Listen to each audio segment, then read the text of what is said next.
Welcome. I'm Erik Fleming, host of A Moment with Erik Fleming, the podcast of our time. I want to personally thank you for listening to the podcast. If you like what you're hearing, then I need you to do a few things. First, I need subscribers. I'm on Patreon at patreon.com/A Moment with Erik Fleming. Your subscription allows an independent podcaster like me the freedom to speak truth to power and to expand and improve the show. Second, leave a 5-star review for the podcast on the streaming service you listen to it. That will help the podcast tremendously. Third, go to the website, momenterik.com. There you can subscribe to the podcast, leave reviews and comments, listen to past episodes, and even learn a little bit about your host. Lastly, don't keep this a secret like it's your own personal guilty pleasure. Tell someone else about the podcast. Encourage others to listen to the podcast and share the podcast on your social media platforms because it is time to make this moment a movement. Thanks in advance for supporting the podcast of our time. I hope you enjoyed this episode as well.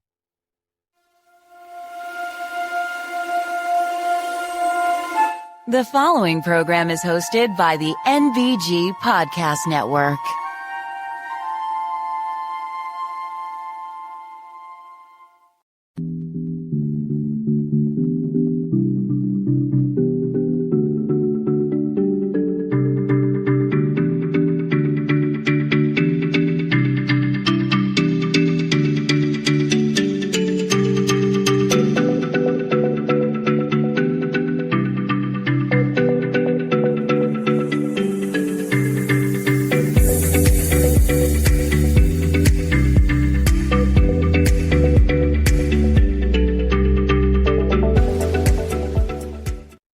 Hello, and welcome to another moment with Erik Fleming.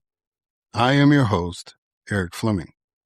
So today, this episode was recorded as we were going into the holiday, so there's going to be one omission, and that'll be we won't have a news summary with Grace G, and hope that she enjoyed her holiday weekend.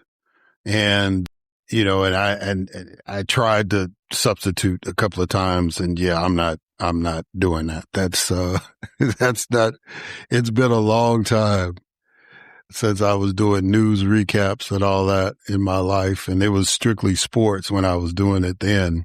So we just going to take that week off. We just took this week off, and Grace will be back with us next episode. And as far as the changes that I was talking about in-house that we're doing, things are going smoothly. So it won't be, you won't have the torture of just dealing with me talking and not having any guests over the remainder of this year.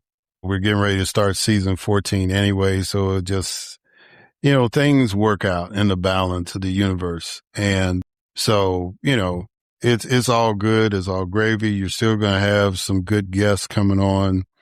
It may not be as many, which for some of y'all that might be good because, you might be able to listen to a whole episode in just one commute instead of having to break off parts or just find a person that you want to listen to.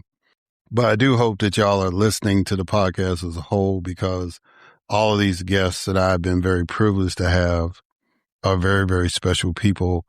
And the guests that we're going to have on this episode are very special. We're going to start off with Jerren Chang. He is the president of Partners in Democracy. So he's going to be talking about his work and how he got involved. We're going to be talking to Bhumika Muchhala, who is probably one of the, every guest that's on is smarter than me, but she is so in tune as an economist and really as an activist as well in the academic arena for sure. And so she's going to be talking about some of her theories as far as from a feminist economist perspective and dealing with how we address capitalism, right? How we get out of this negative culture that capitalism has brought. And then I have two gentlemen who are actually partners and not just partners in business, but partners in life, Mason Donovan and Mark Kaplan. And they're going to be talking about probably their most engaging venture, definitely most satisfying venture, and that's parenthood. So they have used their expertise to write a book to help employers deal with employees that, are becoming parents. And so their book is called The Parenthood Advantage. And so we'll be talking to them about that. So instead of my normal move, oh, by the way, I still want y'all to go to the website, www.momenteric.com, and donate, subscribe, whatever your heart leads you to do. Check past episodes, the whole 9 yards. But instead of the normal kickoff to grace, we're going to go right into the guests, for this episode. So the first guest is Jerren Chang. Jerren is the inaugural full-time president and CEO of Partners in Democracy. He comes to PID as a dedicated democracy advocate and the co-founder and CEO of Gen Unity, an innovative nonprofit supporting the civic learning and leadership development of hundreds of grassroots residents in Massachusetts communities, and now a core pillar of PID's holistic democracy renovation strategy. Under his leadership, Gen Unity has grown from a pilot program in 2020 to a statewide civic infrastructure that brings hundreds together each year across race, class, and age to learn from each other, build trust, and make a positive impact in their communities. Jerren also serves as a board member for Massachusetts Public Health Alliance and Democracy House, as well as a contributing columnist for The Fulcrum. Jerren's journey to the pro-democracy movement was shaped by his time serving in the Chicago mayor's office as an economic development policy staffer and working as a consultant at McKinsey & Company, advising public and social sector leaders. He holds an MPP and MBA from Harvard Kennedy School and Harvard Business School and is a graduate of Duke University. So, ladies and gentlemen, it is my distinct honor and privilege to kick this off with this guest. I'm sorry I stumbled on that. Jerren Chang.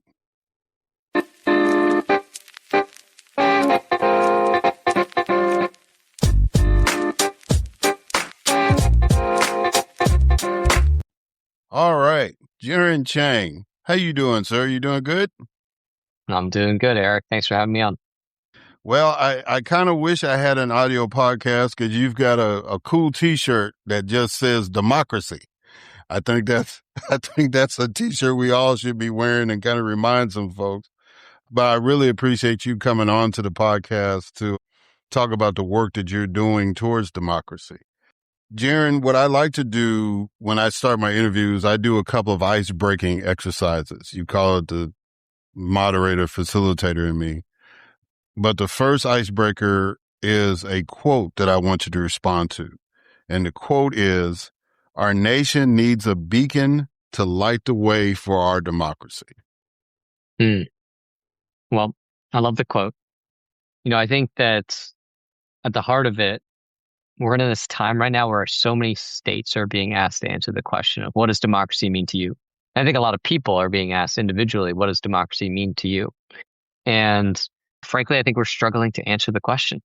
I think a lot of states are struggling to answer that question, and we need an example of leadership.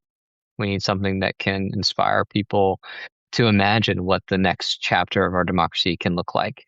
And my hope is that the work that we're doing, whether in Massachusetts or across the country, can be a beacon that lights the way for other states as they think about the different pieces that make a democracy healthy, whether that's civic education, whether that's bridge building work, whether that's the policy reform or the new digital civic infrastructure that can create new connections between constituents and their elected leaders. And I think that at the end of the day, what we all want is a deep level of trust and responsiveness and effectiveness in how we make decisions together and how our democratic government facilitates that. Yeah. All right. So now the next icebreaker is what I call 20 questions.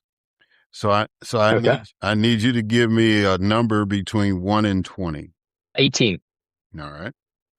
What's one thing we might all agree is important, no matter our differences? I think one of the biggest things is to be heard.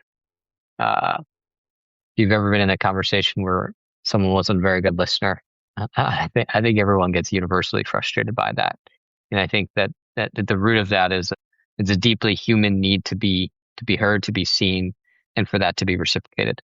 And I happen to think that that's foundational to a healthy democracy.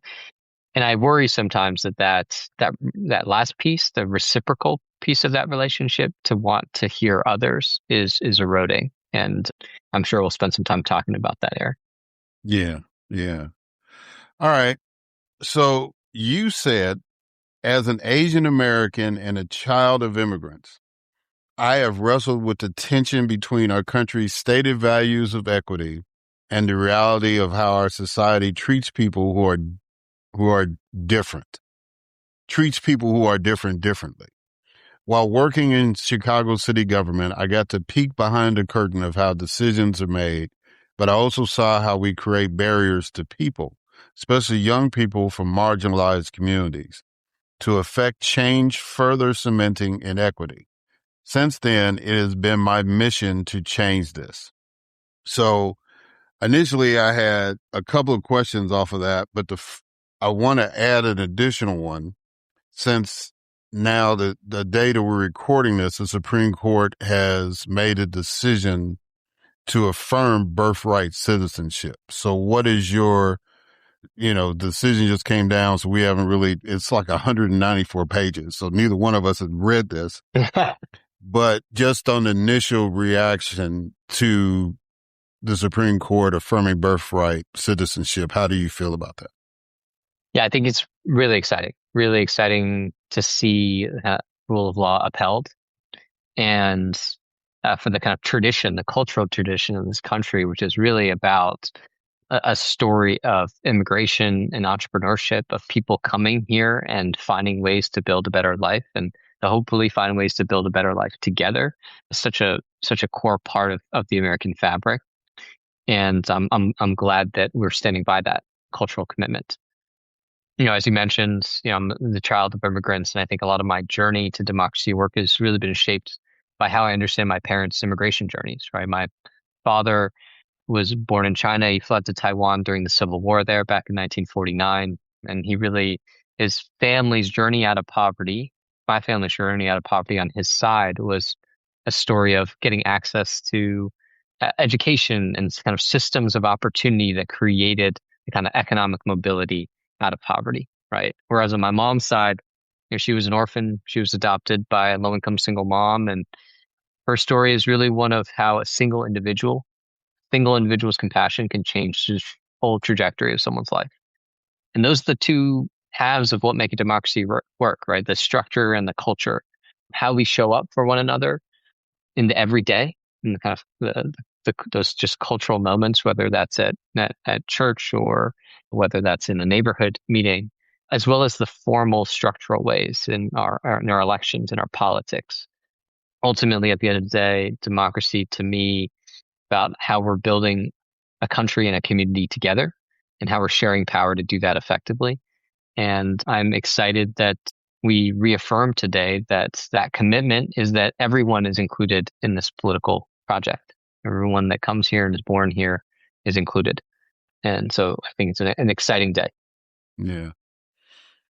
What was your initial mission before working in government? So before government, I think I was, I was a young person who really, I was civically engaged in the kind of classical sense there, like, involved in church, involved in my community service and things like that, kind of the ways in which you're told in high school to get involved in your community. But I didn't feel like I had a good sense yet for why the world works the way that it did. And for me, my goal was really just to learn. I think a lot of my early career decisions were shaped by trying to answer questions about, how do we make decisions in philanthropy or in business or in government? And the more and more that I asked those questions and sought out the answers, the more that I shaped my own theory on how we need to change our politics of how we work together. So that's led me to where I am now. Yeah.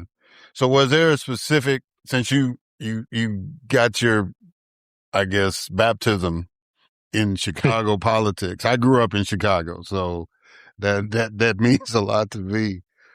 Was there a specific incident or issue that came about that really activated you to go on this path and do this work? Oh man, I mean, Chicago is such an amazing city for its civic energy.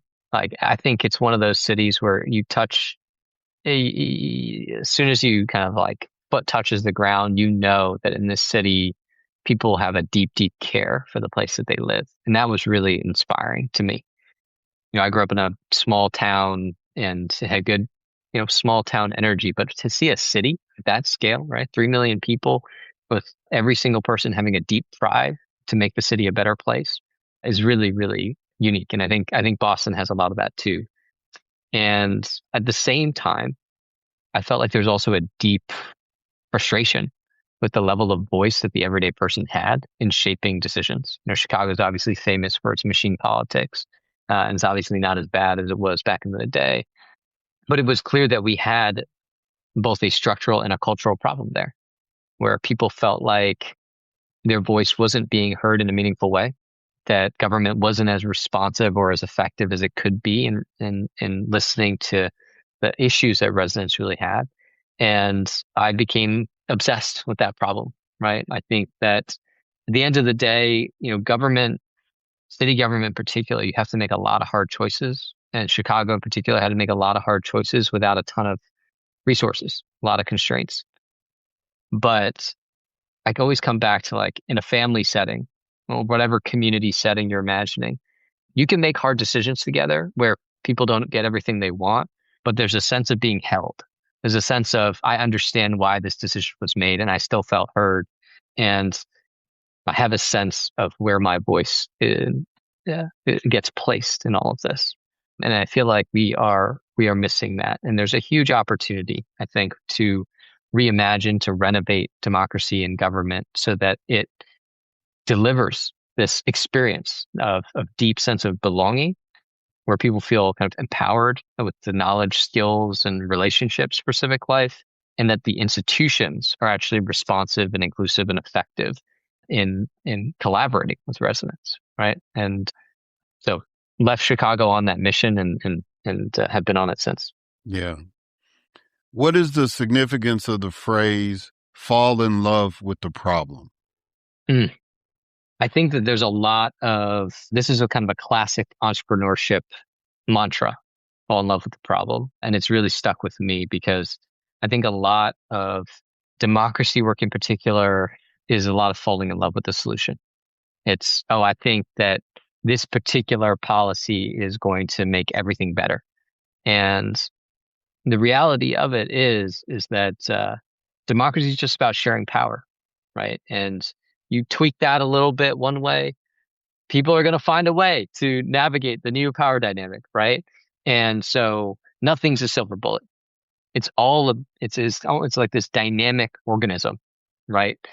And people are going to find ways to evolve and kind of push the limits, and the rules of the game are going to have to evolve alongside it, right? I'm a big basketball guy, so I kind of think about how in the NBA, we've changed the rules about how you can play defense. I don't know how you feel about this, Erik, but, like, the game evolves along with it. We've evolved how we call travels, and the game has evolved with it. And you see players kind of finding ways to push those boundaries, and then the rules change again. And the same is true in our democracy. We tried to set up rules to make sure that it's kind of fair and accessible and inclusive.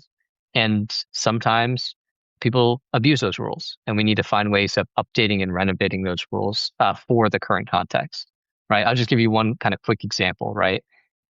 In the kind of electoral context, we initially kind of set up parties as ways of helping to organize voters and educate, et cetera. But now we've kind of, over the last 30 years, really seen this arc of parties trying to, in some ways, like, narrow the base of voters that actually get a meaningful vote. through closed party primaries in particular. We're seeing a lot of that in the Deep South, right? But we also see remnants of that in other places, right? I mean, Louisiana is a classic example of this, right? Where they used to have these all party or kind of nonpartisan primaries. And then in order to kind of concentrate more power in the hands of kind of in that case, like a Republican insider class, they decided to close the primary and try to basically decide who the nominee was going to be before voters could get most voters could get to a ballot box, right? And that's that's the dynamism of people trying to capture power and take advantage of the rules. And we need to update the rules to adjust to that. And I think that falling in love with the problem, and I think the problem is ultimately, again, how do we share power responsibly? That's what has to guide us. And when we fall in love with the solution, sometimes we get a little bit too bogged down in our thing, and we fail to see and remember the bigger picture. And I think that the democracy movement is so ready for this falling in love with the problem, falling in love with what does a healthy democracy really look like in our community, in our state.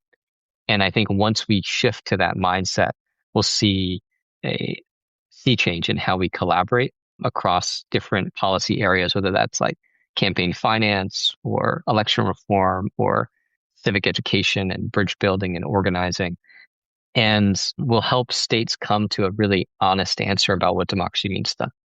Yeah. Yeah. In politics, a lot of people fall in love with a solution that is not even attached to a problem. Yes. And so, that's one thing. So that's why I really like that phrase. And I love a good sports analogy, which, by the way, before we started recording, LeBron made an announcement he's not playing for the Lakers next year.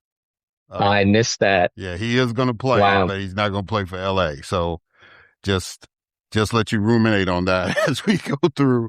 All right.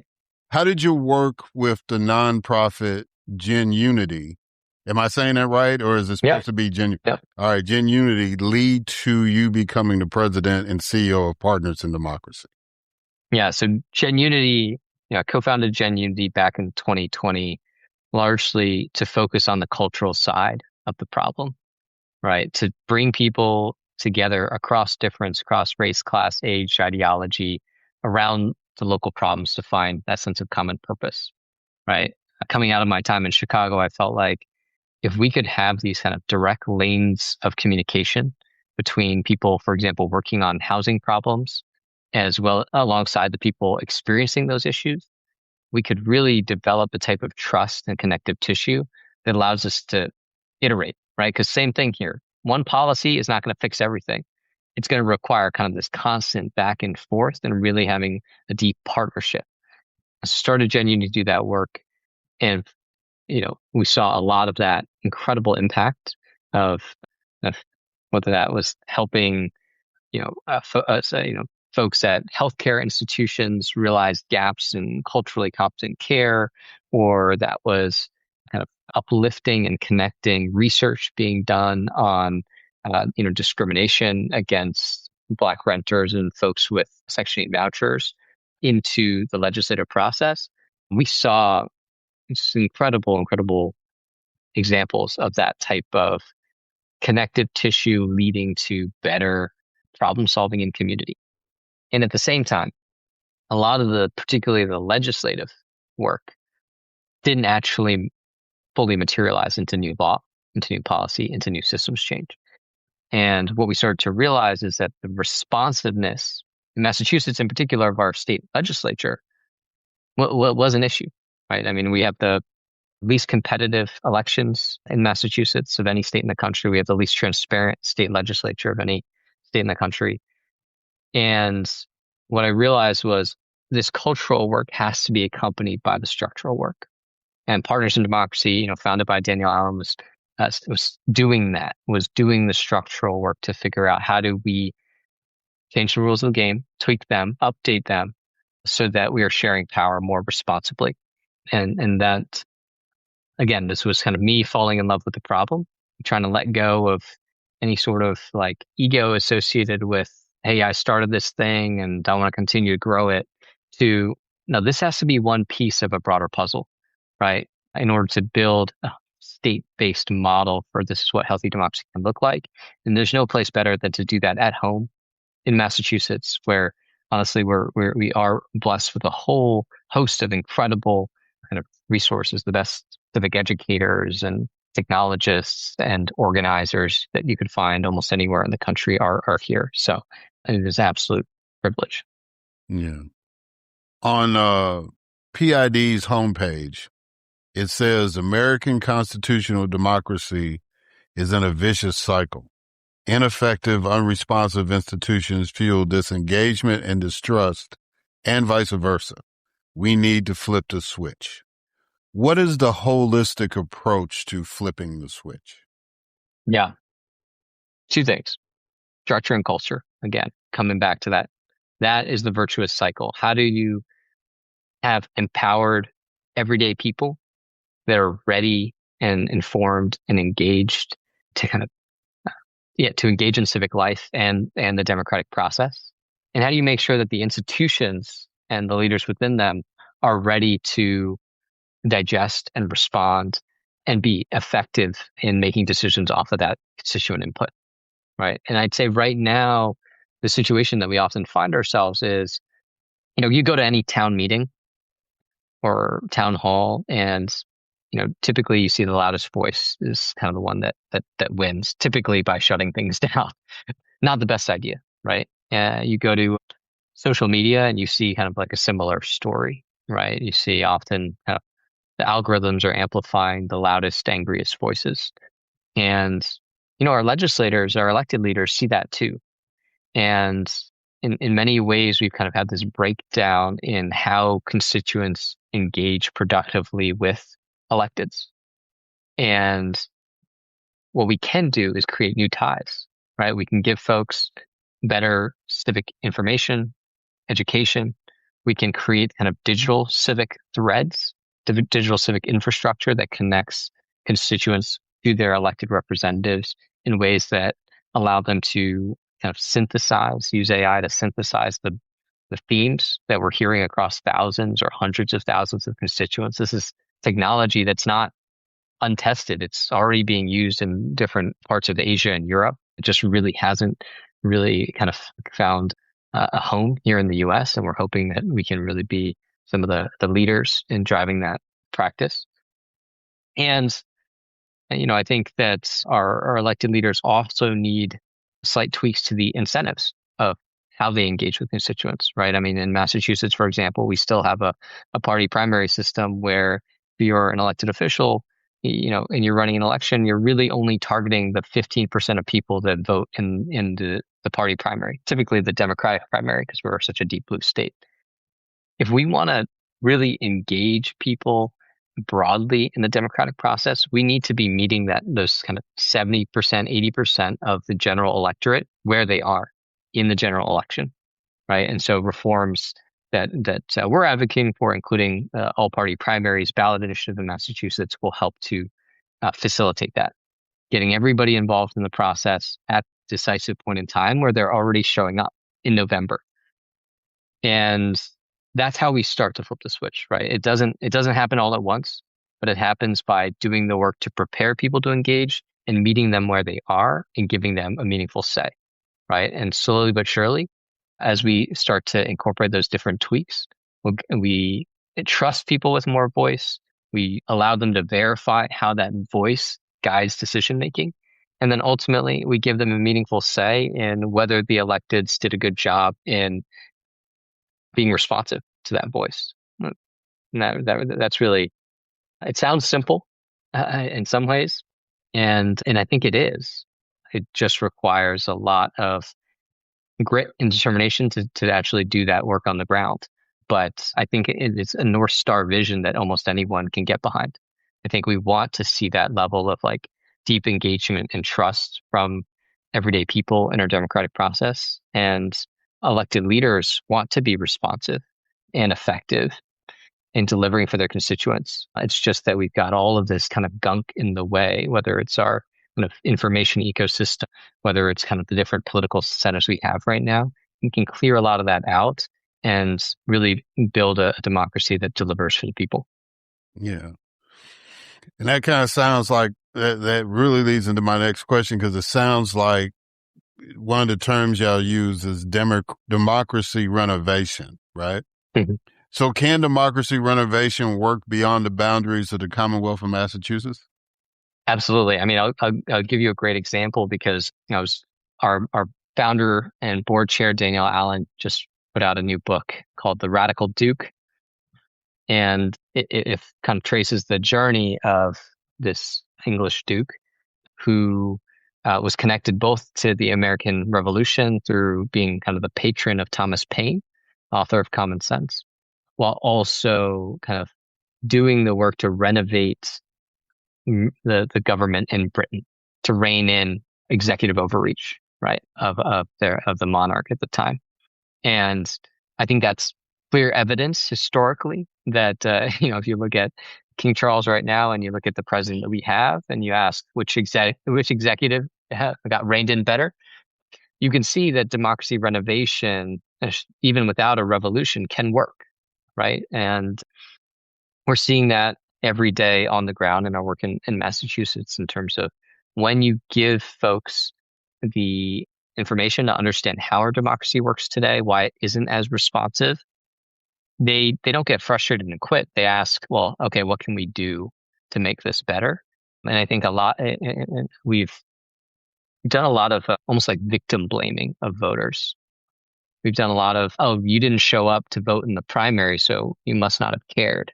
If you were more educated or you cared more, you would show up there, right? And I think this is kind of like how we were treating folks in the healthcare space like 30 years ago, right? We were saying, oh, patients aren't showing up for their appointments, so they must not care about their health.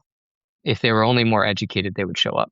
And then we started to unpack that more and realize, oh, there's some structural barriers, like can people actually leave work and take the time off and all these things. And we haven't gotten there with democracy. We haven't gotten to that mindset shift of, oh, we need to meet people where they are. We got to stop blaming people for not being engaged. And we got to start inviting them to the table in a meaningful and inclusive way. And that opportunity is there for us, as we kind of reach this inflection point, the 250th anniversary, right, this Saturday. The kind of like twin forces of the democracy movement really are about, how do we expand suffrage? How do we give people a more meaningful voice and vote in the democratic process? And how do we fight corruption? How do we fight back against the maybe darker parts of our human nature that seek to consolidate power and to kind of impose our will on other people? And we have an opportunity, I think, to write that next chapter of how we update the rules, check the corruption, expand meaningful participation, and get to a place where, this is my dream, Erik, like when your foot touches the ground in Massachusetts at someday in the near future, I want you to be able to feel not just that civic energy that I felt in Chicago, right? Of, oh, people really care about this place, but people actually feel like when there's a problem, they can raise it. They know that it'll get responded to. And if a decision gets made that they don't agree with, they'll at least have the ability to see that and to understand the kind of perspectives that went into it. And they'll know, next time around, how they can shift the hearts and minds of people so that we make a different decision the next time. And I think that if we can do that, call it in the next 5 years in Massachusetts, we're going to set a model that really inspires the rest of the country for what's possible. Again, so many states, especially the southern states, with so many states are being asked, what does democracy mean to you? And they're looking for an answer, one that's not just the kind of same as the whole polarized national political conversation. I think that this is a moment for every state to look inside, to look within, and to ask, how do we share power here? How do we think about representation here? How do we think about honoring our neighbor's voice? And I think if we can do that honestly, we will see this kind of grassroots democracy renewal and renovation in the next 10 years. Yeah, I think you're on the right track. The South is going to be vital. When you just look at the history of the United States, most of the challenges to democracy have come from the South from the very beginning. And I've really been putting a focus on that on the podcast, but I'm glad that you touched on that a little bit. Because like I said, we can go on a different tangent, but I just, that appreciate what you said. So my next. And can I add one other thing there, Eric, which is like, we need to address definitely those areas like in the South where democracy is most under threat and in some cases most broken. And also we need that bright spot. We need that beacon. We can't sit on our laurels up here where people aren't that enthused about democracy here in Massachusetts or in a lot of the, even in other states and kind of the liberal North, so to speak.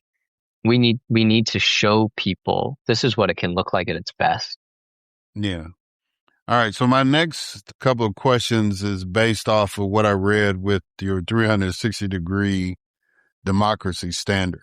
And it centers around the word robust. I noticed it was used frequently in that thing. So what does robust media coverage of politics look like?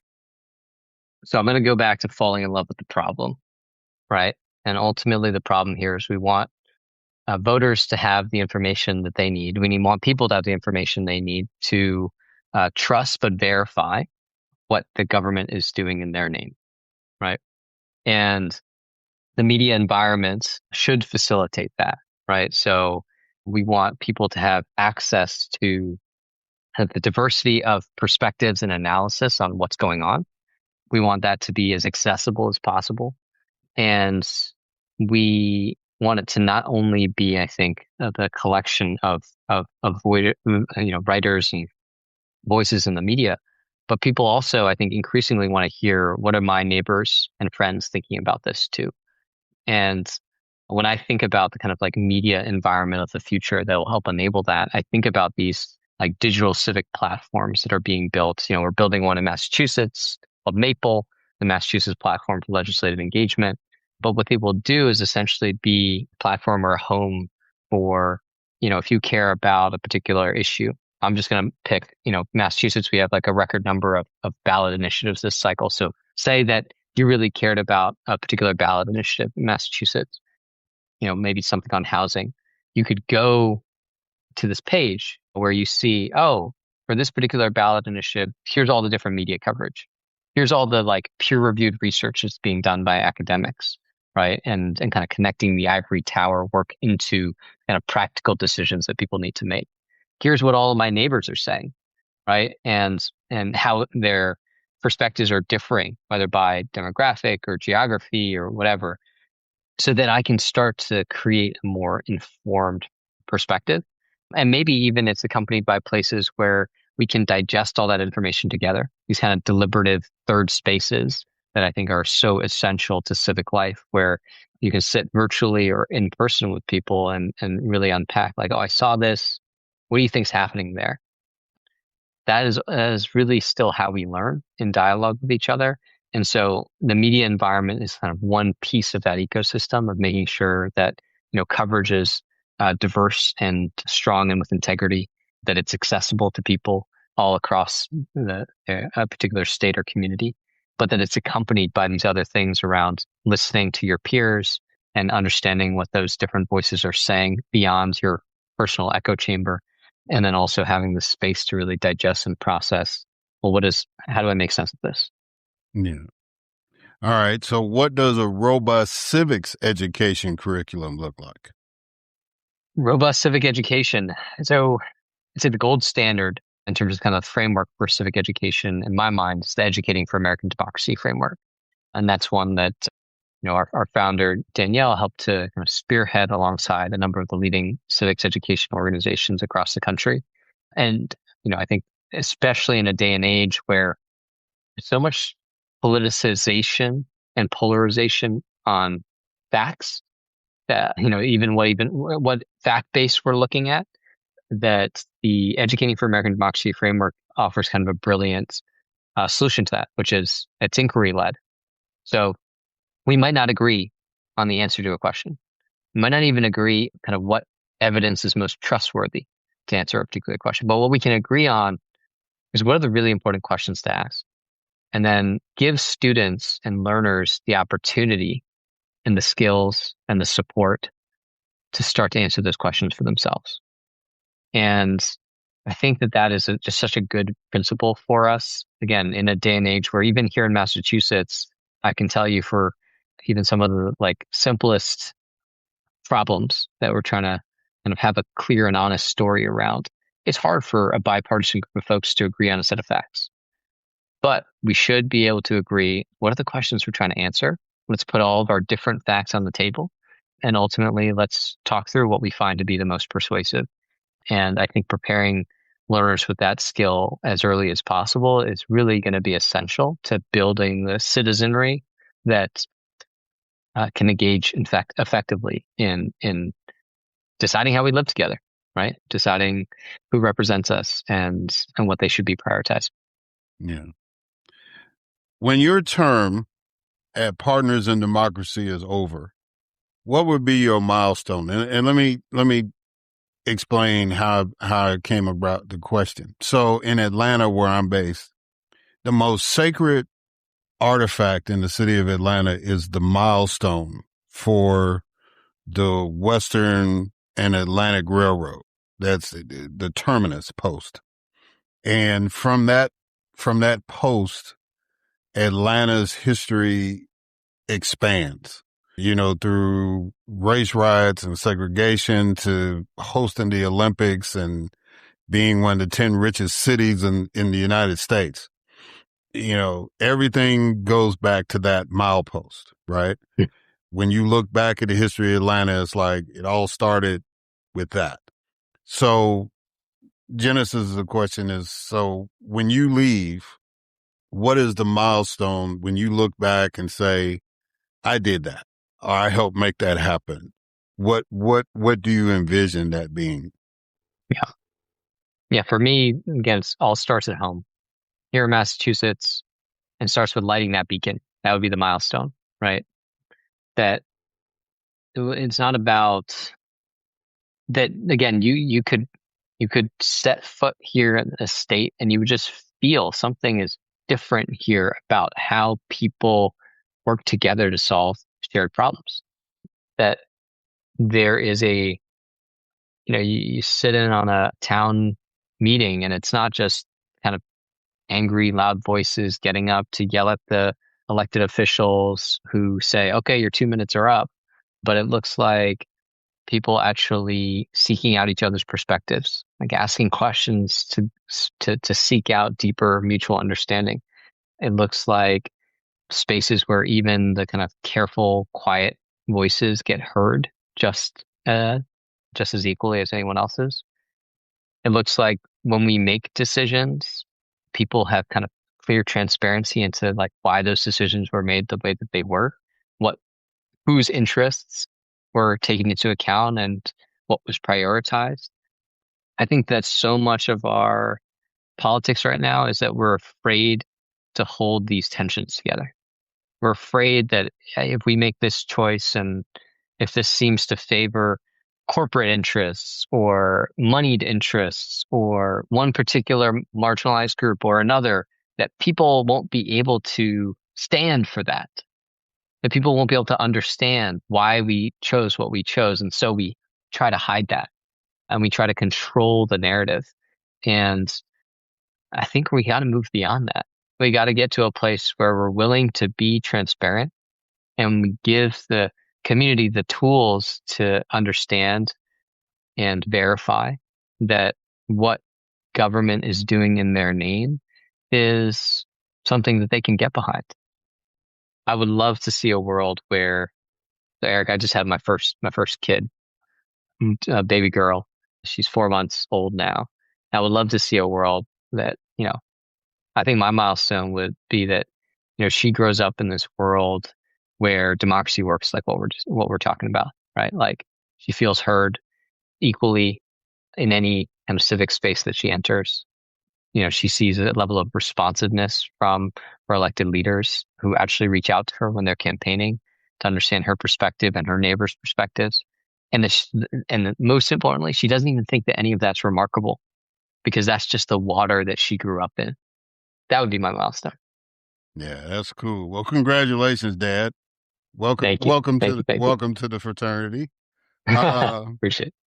All right, so I want to end the interview with a challenge I've been issuing to all of my guests. Finish this sentence. I have hope because. I have hope. I have hope because I started this work with a deep, deep belief in the equality of humanity, human dignity. And, for me personally, that comes from this place of deep spirituality. And I think that whether you're spiritual or not, there's this deep connectedness, human to human. And there's a part of our soul that yearns for that recognition, that connection. It goes back to that first question one of the first questions you asked me in the icebreaker, right? Like, what does everyone want? Well, we all want to be heard. We all want to be recognized as equal human beings. And I think that is a profoundly universal feeling. And that's what gives me hope. Because if we can tap into that, if we can stop ignoring that, everything else is possible. Yeah. Well, Jerren Chang, I really appreciate this conversation. If people want to find out more about Partners in Democracy and, pick your brain a little more, how can they do that? Yeah, I would encourage folks to sign up on our website, partnersindemocracy.us, sign up for our listserv, reach out to me and my team. My email is very simple, Jerren@partnersindemocracy.us. And this work, only happens with kind of broad-based engagement of everyday people. And so I would encourage folks, whether you think that democracy work is for you or you're honestly just interested in following along or dipping your toe in and you're not sure, just sign up and start to engage in the conversation and start to read, start to learn, because we need you. Well, Jerren, again, thank you so much for coming on the podcast and sharing your time. Really appreciate that. One of the rules I have is that once you've been a guest, you have an open invitation to come back. So you don't have to wait for me and you say, look, I need a platform. I need to talk about something and we'll make that happen. So, but I really, really am honored to have had this conversation with you. So thank you again. Thanks, Eric. Likewise, so honored for the invitation and the open invite. I'm sure we'll be in conversation again soon. So thank you. Yes, sir. All right, guys. And we're going to catch y'all on the other side.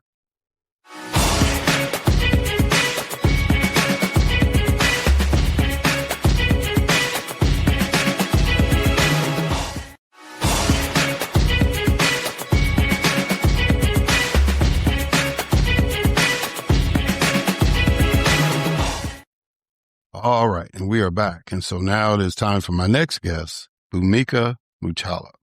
Dr. Bhumika Muchhala is a critical feminist political economist and theorist whose work spans advocacy, research, and movement building in the fields of international financial architecture, feminist economics, and decolonial futures. She serves as a senior advisor with the Third World Network and as a lecturer in the Environmental Policy and Sustainability Management program at the New School. Her teaching portfolio includes research as accompaniment, scholar advocate methodologies, critical political economy and ecology, from extraction, accumulation to regeneration, reparation, and global environmental policy and politics.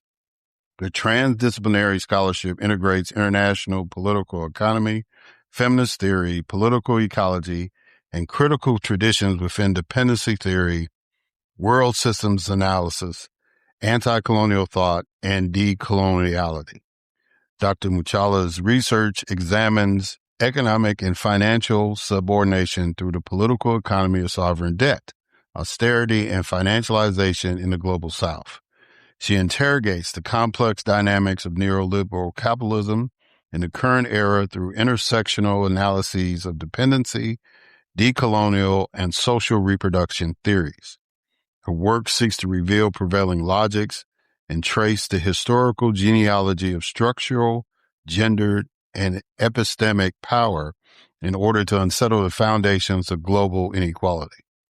Her research methodology, she engages with communities across the global South experiencing and resisting economic austerity and financialization by formulating social democratic alternatives across policy and politics. Her recent publications from 2022 to 2025 further examine the interrelation between climate reparations and sovereign debt through the colonial origins and epistemic roots of sovereign debt, international financial subordination through currency hierarchies and financial discipline, the gendered dimensions of debt crises in Sri Lanka and Pakistan, the epistemic foundations of neoliberalism in global governance, the counter-hegemonic origins of sustainability in the global South, and possible pathways to epistemic delinking to decolonize economic assumptions. She has also articulated propositional principles and analysis for a decolonial and feminist global Green New Deal as a cross-border world-making and collective initiative. With over 2 decades of experience in global economic and climate justice movements, Dr. Muchhala has led leadership roles in strategic advocacy, research, and political education initiatives. Through her role as senior advisor and strategist for the Third World Network, she has been actively involved in transnational social movements and global coalitions such as the End Austerity Network, Debt for Climate, and various initiatives focused on systemic reform of the international economic architecture.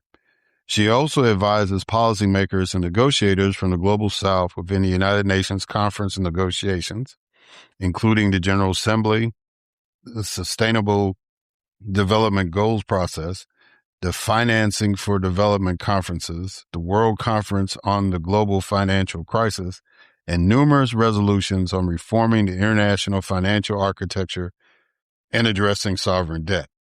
Her consultancy and advisory engagements include work with the UN Special Rapporteur on the Right to Development, the Office of the High Commissioner for Human Rights, and UN Women. She has also reviewed flagship reports for international research and advocacy organizations such as Oxfam and the International Panel of Experts on Sustainable Food Systems. Currently, she serves as a member of the Independent Expert Group on Just Transition for the Fossil Fuel Non-Proliferation Treaty and the Advisory Group on Sovereign Debt and Colonial Reparations at Debt Justice. Ladies and gentlemen, it is my distinct honor and privilege to have as a guest on this podcast, Dr. Bhumika Muchhala.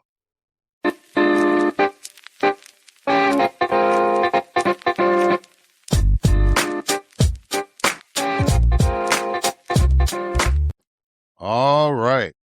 Dr. Bhumika Muchhala. How you doing, ma'am? I'm doing great. How about you? I'm doing okay. I appreciate that smile you gave me when I said your name. That gives me some reassurance. So, one of the distinctions I have on this show is that I usually most all of my guests are smarter than I am. And I think that truly applies to you. And once we get to talking, I think the audience will understand where I'm coming from with that. But what I do is I start off the interviews with a couple of icebreakers, kind of get the conversation going. And the first icebreaker is a quote that I want you to respond to. And the quote is, "Healing can only begin when deeply entrenched hierarchies rooted in injustice and dehumanization are dismantled." Yeah, the quote you said is central to my work, to my value system, to my vision of the world, and what I share with communities that are resisting and recreating the world in many ways. So it's really about understanding what decolonial theorists or decoloniality calls the colonial matrix of power. It's a way in which to understand the scaffolding of inequalities, injustices, and power politics that we live in from a past to present continuum, that everything is historically situated and has been created by human societies, in ways that carry through past to present. So that's really talking about how, as a global community of the human family, to go forward, to heal, we need to address the sorts of hierarchies that we've created.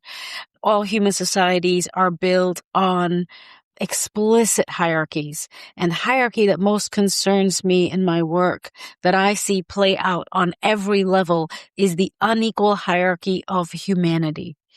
This is undergirded by an unequal hierarchy of knowledge systems, of legal systems, of the financial system. So everywhere we look, we see an unequal hierarchy, but I think the scaffolding, in my view, is the unequal hierarchy of humanity. What humans are more valuable, what humans are less valuable, and how our society is really built with this scaffolding, whether consciously or unconsciously, whether embedded or explicit. This is one of the key hierarchies I feel must be confronted in a more explicit, honest, painful, collective manner to go forward in new ways. So the transformation really begins from the embeddedness of how things are. Yeah. All right. So now the next icebreaker is what I call 20 questions. So I need you to give me a number between 1 and 20. 20. All right. My lucky number. What is one thing you'd like to learn from someone with a different perspective than yours? Yeah, something I'd like to learn from a different perspective. I think a perspective that's always fascinated me is indigenous cultures and communities. Because if I think of in the world today, who are the people, what group of people really think, feel, do, see, be in a completely different ontology from those of us who are situated in the crevices and organizations of modern industrial capitalism? How do they see the world? I know so little. It's a very superficial knowledge that most of us have of cosmovisions and cyclical views of time. I'm particularly fascinated by how they understand time, the teleology of time, how things do not repeat but are cyclical. What does the cyclicality mean? At this point in my life, well into my 4th decade of life, I really see how things are cyclical. I see the same sorts of boom-bust economic policies. I see the same sorts of, the pendulum swing, as Polanyi put it, the double movement from the left to the right, to the right to the left, from one party to another party, from, action and reaction. I think indigenous ways of life could teach us a lot about how to navigate the cyclicalities of society. All right, let's start from the beginning. What is a critical feminist political economist and theorist? And how did your life journey lead you to that pursuit? Sure. Great. So I'll start with my life journey because it is specific. My parents are from India, and I grew up, my entire first 18 years of my life were in Indonesia. Indonesia is an archipelago nation that most people do not know much about. It's the 4th largest country in the world. It was at the center of colonial history, one of the largest colonies of Europe. The Dutch ruled it for over 350 years. And it has a really incredible history of the melding of different cultures, from Hindu civilizations to Arabic civilizations overlaid onto an indigenous pastoral agriculture civilization. So I grew up in Indonesia in the 80s and 90s during one of the world's most notorious military dictatorships. It was a dictatorship of Suharto, President Suharto. And after the Dutch left, Indonesia has an deeply entwined relationship with the United States of America. In fact, if we look back at the full accounts, Indonesia was one of the central playgrounds of U.S. imperialism. The CIA was deeply involved in the coup d'etat that overthrew the populist Sukarno, President Sukarno, who was instrumental in the freedom fight against the Dutch and was leading a populist nation with a decolonial vision. And that populist ethos, which was swinging to, the progressive left, was completely dismantled with the technical assistance, the military arms, and the financing from the CIA. This is well documented in a book that has been quite successful. It's called the Jakarta Method. And it really shows how the U.S. government then used this Jakarta Method in other places, also well known, such as Chile with the overthrow of Salvador Allende and the Pinochet dictatorship, and so on and so forth, in many other parts of the world. So growing up in a military dictatorship, the main sort of vision of the key purpose of the U.S. intervention was to really open up the trade liberalization and investment for U.S. multinationals, as they did across the global South in the 1970s and 80s. So I grew up in an American school that was run by the U.S. Embassy that was filled with Texans. Most of my classmates were from Dallas, Fort Worth, and Houston, Texas. Why? Because they were the children of Texaco and Exxon and Mobil and BP and Shell and Chevron and Caltex. These are the folks I grew up with in Indonesia. As per the arrangement between the U.S. government and the Indonesian government, Indonesian citizens were not allowed into my school. So I have a childhood understanding. I have a front view. I have an deeply embedded experience in imperialism. I understand imperialism from the body and muscle memory of a 5-year-old. And that has helped me to understand the world. That has helped me to understand how injustice and inequity functions, how the hierarchy of humanity is upheld, because this is what I have seen from childhood, right? With the domination of Americans over Indonesians, the way they would be treated, the kinds of explicit racism, not implicit, explicit racism that I saw growing up, right? Where the local people were essentially dehumanized into native subjects. They were demoted into native subjects, and really the rulers of the land were the oil companies and the expatriates. And expatriates it's the opposite of immigrants. It's folks who come, for an explicit purpose of capital accumulation and a political economic, purpose of a temporary stay with the intention to go back. So there were kids and communities from all over the world, but it was dominated by the Americans, who created a replica of American suburbs, American grocery stores, American pool clubs, American roller skating rinks.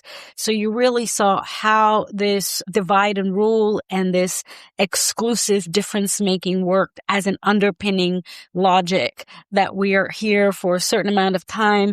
We feel completely entitled to ecologically plunder and accumulate from a foreign land, but we are superior to the people, so we are entitled to do what we are doing. So this was an era in which there was profound human rights violations of the Suharto dictatorship. Many are familiar with East Timor and many other, political and civil violations. And all of this was not talked about. We never learned about it in school. We learned U.S. history. We learned European history. We learned ancient world history of Egypt and Mesopotamia, but we learned nothing about Southeast Asia, nothing about Indonesia. Everything was silenced. So I also understand epistemic erasure and epistemic hierarchy, what knowledges are taught, how we understand the world, how we know the world, what we consider knowledge, right? And in a dictatorship, you don't have media, you don't have TV stations. There's one newspaper. A lot of it is censored with black ink that rubs off on your fingers. So it was an incredible life experience growing up in Suharto's Indonesia with the Texans. And that has informed my entire path going forward. I have no choice but to work on social and economic justice through an anti-colonial, decolonial, anti-capitalist, anti-neoliberal discourse lens and structural analysis, because that is precisely what I know from a childhood basis point as the imperative of my life, as my life duty, as what makes sense for me in my life journey. It is not simply about my own experience, but about what I saw firsthand happen all around me, the expressions on the faces of the Indonesians I grew up with, those expressions, those reactions of indignity, of insult, of dehumanization will never leave me. And that's really what guides me forward, because I know what I saw growing up is a global phenomenon. Okay. That's powerful. That's awesome. Which leads me to my next question, which you sound like that you would be the right person to ask. Why does America do capitalism wrong? Aha. So I think we need to situate American capitalism in a very separate kind of understanding. It is not only hyper-capitalist, but it is the essential creator, formation, holder of neoliberalism. And neoliberalism is different from capitalism. So I want to make that distinction right away, that neoliberalism is distinct. Neoliberalism is really a paradigm of monopoly capitalism. We understand it as liberalization, privatization, and deregulation, Reagan Thatcher since the late 1970s, the rollback of the state. But we need to understand the U.S. neoliberal paradigm actually was a case study in positioning the state, the government, to explicitly serve the interests of corporations and private investors, the private sector, the financial market. And this redeployment of the role of the state was not that the role of the state shrunk. The role of the state was as enduring and flourishing and massive as ever. But for the legal protections, the trade agreements, the regulatory infrastructure that would serve the private sector, that would serve private interests. So it was really this positioning of the corporate and private domain over and above the social contract, over and above economic, social, and human rights, social equity, distributive justice, right? And this is a particular feature of the U.S. capitalism that is distinct, and that has led to the birth and the creation of this untenable monstrosity that we know as financialization, the birth of finance capital, Wall Street, the globalization of money, where financial markets are today, just exponentially larger than the real market or the real economy of jobs, production, factories, income, consumption, trade, exchange. You have essentially what the U.S. gave birth to through the Wall Street and through the alliances with the City of London is where a world in which the investment banks, asset managers rule the world. They have come to dominate everything from production, consumption, regulation, health, education. And this is in line with intellectual monopoly capitalism, which the U.S. has really, created in perfection. This is the world of patents, copyrights, trademarks that act as a monopoly force that reduce competitive supply, exclude others from using patented knowledges, and mark up prices, right? And then what the United States did is it created these Bretton Woods institutions, which we'll come to later, but the Bretton Woods institutions and international financial institutions maintained a particular kind of economic model oriented around exports and cash crops and plantations and extraction for the global South to ensure that the United States would always have very cheap access to fruits and coffee and cocoa and sugar, in alignment with past history. But one of the things that U.S. and that American capitalism really, especially in the last 20 years that we've seen the rise of the far right in the United States, is it abandoned the social contract, the abandonment of the social contract to provide health and education and, decent work and some sense of security and meaningful stability in life, the rise of the precariat, the lack of any certainty that people have, the inability to afford housing, all public goods and services plummeting in quality and delivery. This abandonment of the social contract is also specific to U.S. neoliberalism, as opposed to its descendants in Europe. The United States abandoned the social contract in a very particular way that is inextricably entwined with racial capitalism. European colonialism practiced racial capitalism, but the United States, European colonialism practiced racial capitalism with their colonies across the seas. The United States practices racial capitalism within its borders. So the United States is such a particular example of practicing external neocolonialism, but also internal racial capitalism. And it does this in a really deft way by abandoning the social contract and by positioning the financial market in such a powerful position over the real economy and the intellectual monopoly capitalism, where it controls the technologies and the value chain across the world. So these are some of the features that are so specific to American capitalism. Yeah, because in my limited capacity, I think I focus more on the abandonment of the social contract. As somebody that's been in politics, that's where my focus has been. But to tie it in with what's going on with these big tech corporations, historically the oil corporations and all that stuff. Yeah, I really, really appreciate the way that you explain that. So since we've mentioned the term several times, define what the global South is. So this will be my definition, and I'm sure it can and will be contested.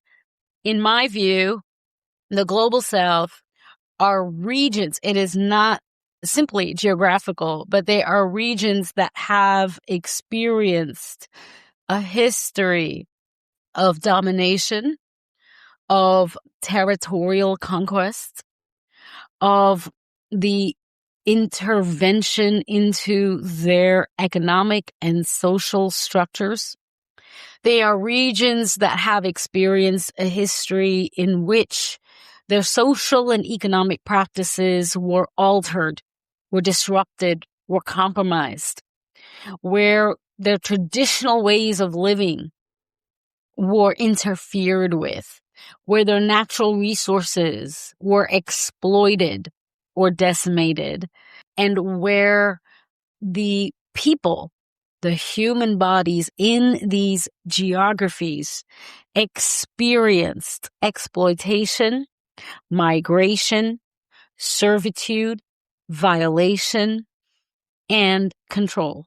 So these are it's a term that is used for really delineating regions that experienced certain events on a historical basis.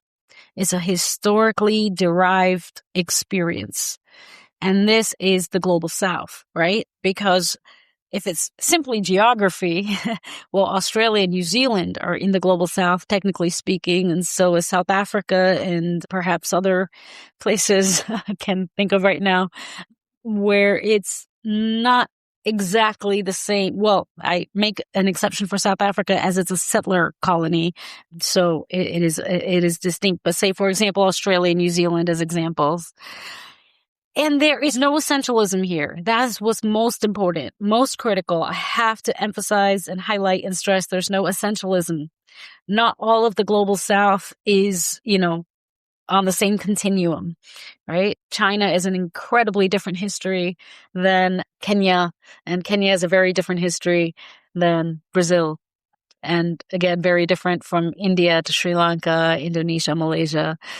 There are so many differences, but I think the one thread is that the global South is regions of the world who bear the brunt of economic and ecological asymmetry, structural asymmetry, in that their economies tend to be more dominated by extraction, mining, plantations, low value added and labor intensive manufacturing, where the informal sector tends to be large, where corporate and firm activity is much weaker than that in Europe and the United States.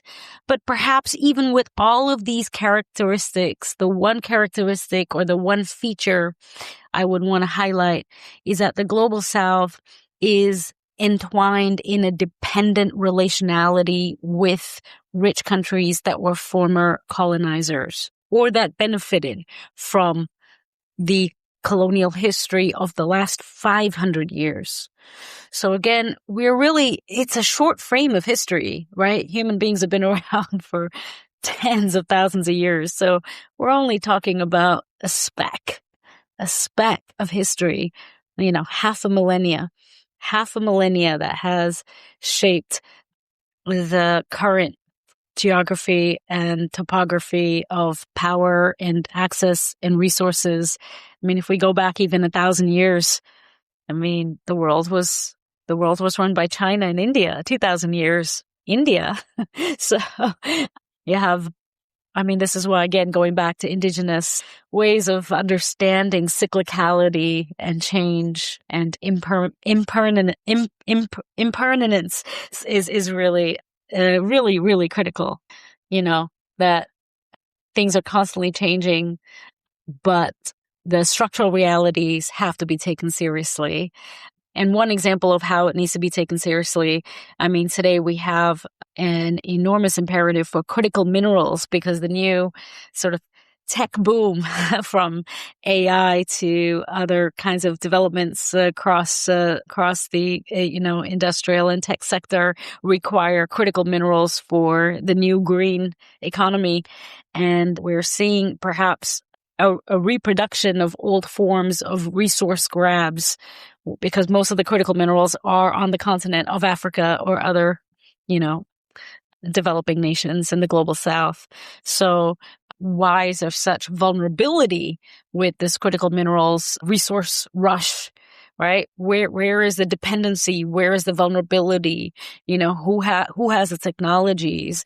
Who has the resources? Who has the financial power? What is the calculus of negotiations and agency? And that is really what the global South is about, agency and power. So based on your definition, there's European nations that fall under the global South moniker. Because in my mind, I'm old enough to remember there was a country called Yugoslavia, and now it's been divided up. And it seems like that, my limited knowledge of world history, it seems like they would fall under the category of being global South. Would you agree with that, or am I being too simplistic? No, that's a great point because, say, Eastern European nations do demonstrate some of the same tenets of dependency and vulnerability in the power calculus.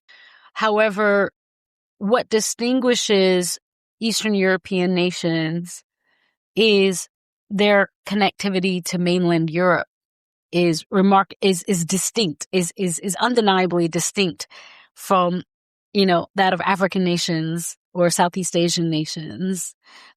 They're embroiled in a power asymmetry or resource asymmetry within Europe, but I would place Eastern European nations as sort of, a hybridity between global South and Europe. Okay. Yeah. So you kind of explained in your definition of why America does capitalism wrong, how that has impacted the global South, especially when it deals to austerity and financialization. How much has climate change economically impacted the global South? Yeah, this is a very critical question. Thank you for asking it. First, I think it's very important to situate climate change within the history of colonialism. The rise of industrialization, right? I mean, when we look at those charts, right, they talk about how the carbon emissions really peaked from the advent of industrialization, early 1900s, early 20th century. But industrialization, in terms of our typical understanding of smokestacks and factory chimneys and the production of technology and manufactured goods and high-speed world trade and private firms leading to the modern corporation. This industrialization is firmly situated in the financial and the resource extraction that the former colonizers and current imperial nations were able to enact, in this period of half a millennia of historical processes. So it is this accumulation of the resources, both, commodity, labor, land, because the commodity also used land, right? And labor in terms of, transatlantic slavery, indentured labor, and the financial accumulation, right? The unspeakably voluminous financial accumulation, this massive critical supply of money resources really led to the advent of industrialization. Now, industrialization affected climate in undeniable, empirically illustrated ways, thanks to the work of the IPCC and international scientists and associations around the world over the last many decades. We know that industrialization has a direct link to carbon emissions. Carbon emissions do not know borders. They do not need passports. They do not travel in certain routes. Carbon emissions are diffused globally. Due to the history of unequal infrastructures, where you don't have as much technological and infrastructure resources in the global South, climate change will hit the global South far harder, far deeper, in much more damaging and devastating ways than in the North. Every typhoon that happens in the Philippines, the floods in India, the droughts across African nations, earthquakes, Venezuela a couple days ago, it's devastating these communities far harder than it would. It also devastates communities in the United States. Let's not get that wrong. It also devastates communities all over the North or the rich, advanced, industrialized countries. It is universal. But I'm talking about the degrees. In Jamaica, entire villages wiped out, families sliding into the floods, the ways in which roads are structured, the ways in which homes are structured. the absence of the resources, financial, technological, infrastructure, transportation, staff, equipment, institutions. We really need to go into this sort of layers of provisioning of what is the provisioning in that society to address climate, right? If forest fires happen outside of California or Australia, you simply don't have as much capacity of helicopters shooting at water as you did in California a couple years ago, or in Australia where the forest fires led to such devastation of the animal communities. You don't have that kind of quick response systems. So you have this asymmetry that is economically and resource situated in colonialism, and it gets compounded by climate change. The key thing I want to highlight, though, about the economics of climate change, or the economic injustice sort of embedded into climate disaster or climate urgency. In the climate emergency we have today, most global South nations across the world have to take out financial loans when they're hit by climate disasters. When they're hit by climate disasters, first of all, the financial markets downgrade their economies. They face all kinds of capital outflows and economic distress. On top of it, they don't have the necessary financial resources to address the loss and damage, the adaptation, the response measures. So they take out financial loans. The financial loans create more debt, which adds on to the sovereign debt distress or the sovereign debt burdens they already have. So the climate emergency, the way it fuels the economic emergency, and then compounds the lack of resources for the climate emergency. So this is called the vicious cycle between sovereign debt and climate debt.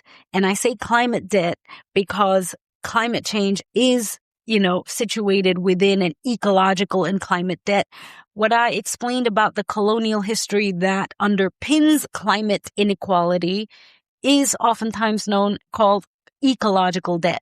Ecological imperialism that leads to ecological debt. So climate debt is what the industrializing nations owe to the global South for the damage created by industrialization. And let's also point out that most of the manufacturing or the carbon emissions of the global South, for example, through palm oil plantations or through mining that takes place in the global South today, because across the global South, the majority of carbon emissions is in their economic structures. It's in their production structures. It's not in consumption. It's not in transportation. It's in the mining, in the plantations. Those mines and those plantations are producing things for the rich countries. The palm oil that goes into your peanut butter jars, or the cobalt or the copper that goes into your iPhones. So let's really trace what is essentially called climate colonialism. Yeah. So that leads me to this because, from a political standpoint, we've always talked about, especially in the United States, this Green New Deal, right? Mm-hmm. And so, but you basically, you wrote an article that talks about it from a different perspective as a feminist global Green New Deal. So, and you were saying that has to be foundational in any kind of changes to address climate change economically and in other facets. So explain what is a feminist global Green New Deal? Absolutely. So let's contextualize. This is when Bernie Sanders and Alexandria Ocasio-Cortez and perhaps several others during the pandemic, well, no, before the pandemic, 2019, they came out with the Green New Deal sort of platform or proposal or project, right? The Green New Deal. We all remember. I think it sort of faded in relevance because now we have, endless wars and other kinds of commodity and oil price shocks that are far overshadowing the kind of more, world-making propositional vision of the Green New Deal. So I just want to situate. We're talking about this proposal for a Green New Deal. I mean, I was intrigued. Many of us were intrigued. A lot of us were saying, okay, this is interesting. What are the components? What does this mean? And I think, in terms of where I'm coming from with my understanding of global inequalities, of colonial histories, of, the social construction of hierarchies, of financialization, and, how global governance really works to keep a few countries rich and maintain, subservience of most other countries around the world. So I'm really looking at it through that lens, and I'm saying, okay, well, this is not international. It is not addressing the colonial realities of our world systems. It's not even intersectional. So, let's take their framework and let's expand it. Let's take their framework, and instead of saying, well, this is not a good framework, let's say, okay, we'll roll with this. Let's expand and layer it. Let's, infuse more complexity and vision into it. So at that time, I was also, during the pandemic, deep in my dissertation for my PhD. So I was in the mix with all the reading of what I call my midlife crisis PhD. And, all of that literature and all of that reading really helped me to understand what was happening around me, especially during the pandemic. I mean, we had explosive moments of societal emergencies on many levels, right? On race justice, on climate justice, economic justice. We really saw how all the layers of race class justice come together in moments of a global crisis. So I'm thinking a feminist and decolonial Green New Deal has to be international, truly international. Internationalist, meaning that it has to address the inequalities and the asymmetries and the relationships between different communities, between borders. It has to resist the socially constructed hierarchies of race, of gender, of class, of caste, of sexuality, of ability. And this is really at a time in the pandemic where we were really talking about intersectionality. And we have to understand these intersectional inequalities as underpinning colonial, neoliberal, and capitalist structures, systems, and discourses. So a global Green New Deal would recognize that the ecological collapse we are experiencing in climate change is the direct result of unequal social and economic arrangements, unequal social contracts, unequal economic structures in which these hierarchies shape our social and economic relations, right? Going back to the sort of structural understanding of unequal relations.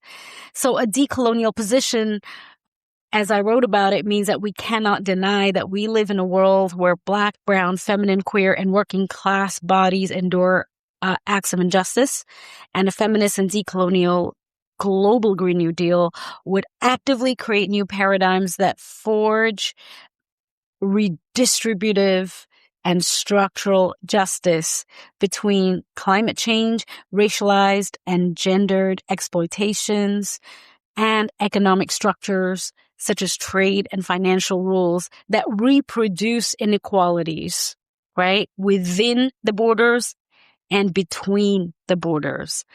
So it was proposition, right? It was a world-making endeavor to be internationalist, to be intersectional, to address global historical justice, and to address a shift in consciousness, to recognize that no country or region exists in isolation in a world that is inextricably interdependent through trade, human capital, and climate flows, right? So this was sort of a world-making attempt. I wrote a paper of just 21 pages on it, and then I wrote a few op-eds and articles. Interestingly, it went a little bit viral. People picked it up, especially people in my community of advocates and campaigners and social and political movements, progressive academics. So there was a period during the pandemic where I was speaking about my proposal about, a couple times a week. So case in point, as the pandemic wound down in 2022 to 23, it disappeared. Disappeared. That's it. Nobody was interested in this paper or in this more sort of propositional and bold way of addressing inequalities. We reverted back. It was devastating to see.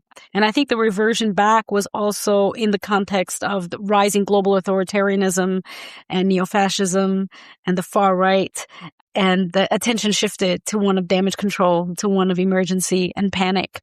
And so when I look back at this paper, I feel nostalgic that we were in a really propositional mode during the pandemic, where we were talking about the pandemic is a portal, right? All those phrases that we heard during.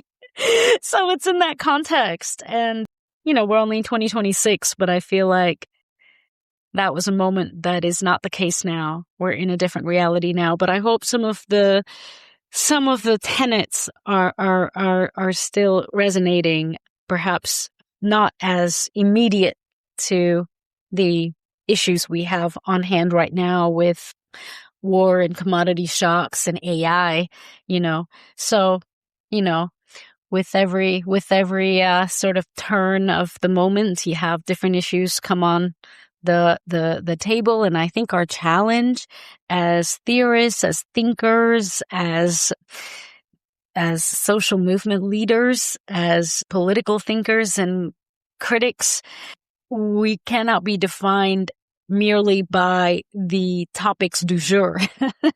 We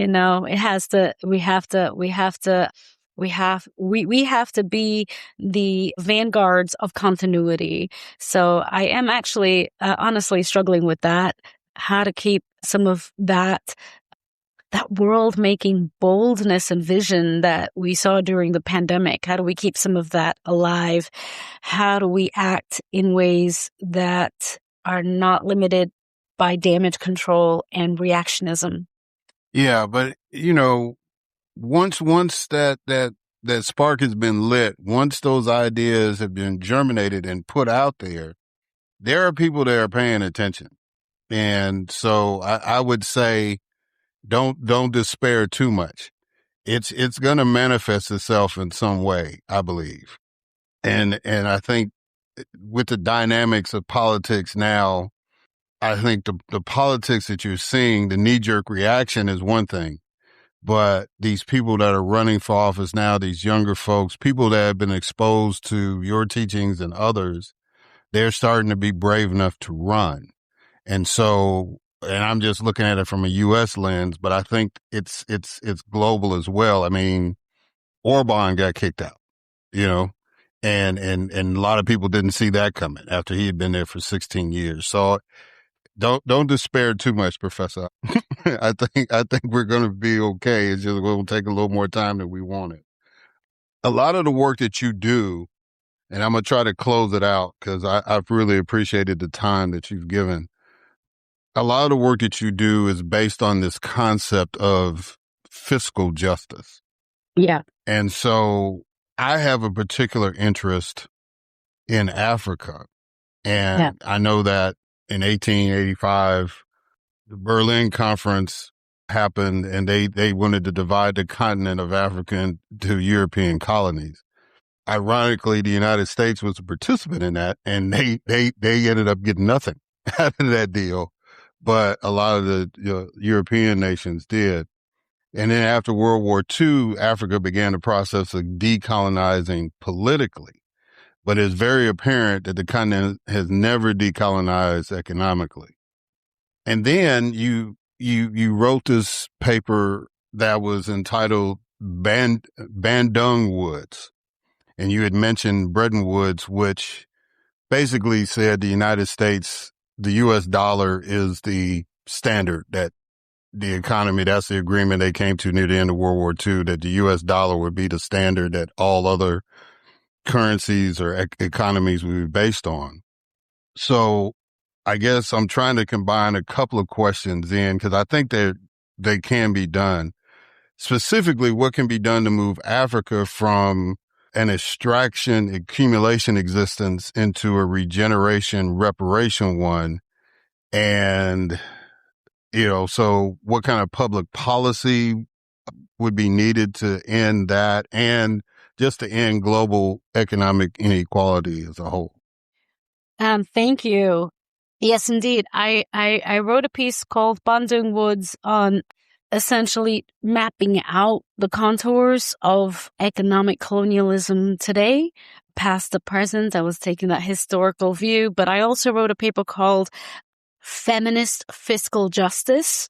Well, the title is A Feminist Social Contract Rooted in Fiscal Justice, where I outlined 8 feminist economics alternatives for intersectional justice that come from feminist political economy literature, where I think the way to understand it is I was really looking at the phenomenon of the naturalization of austerity regimes across the global south. I mean, across the world, around the world. But what distinguishes economic and fiscal austerity in the global south is that most global south nations do not have welfare systems in place. They do not have welfare systems that are already in place.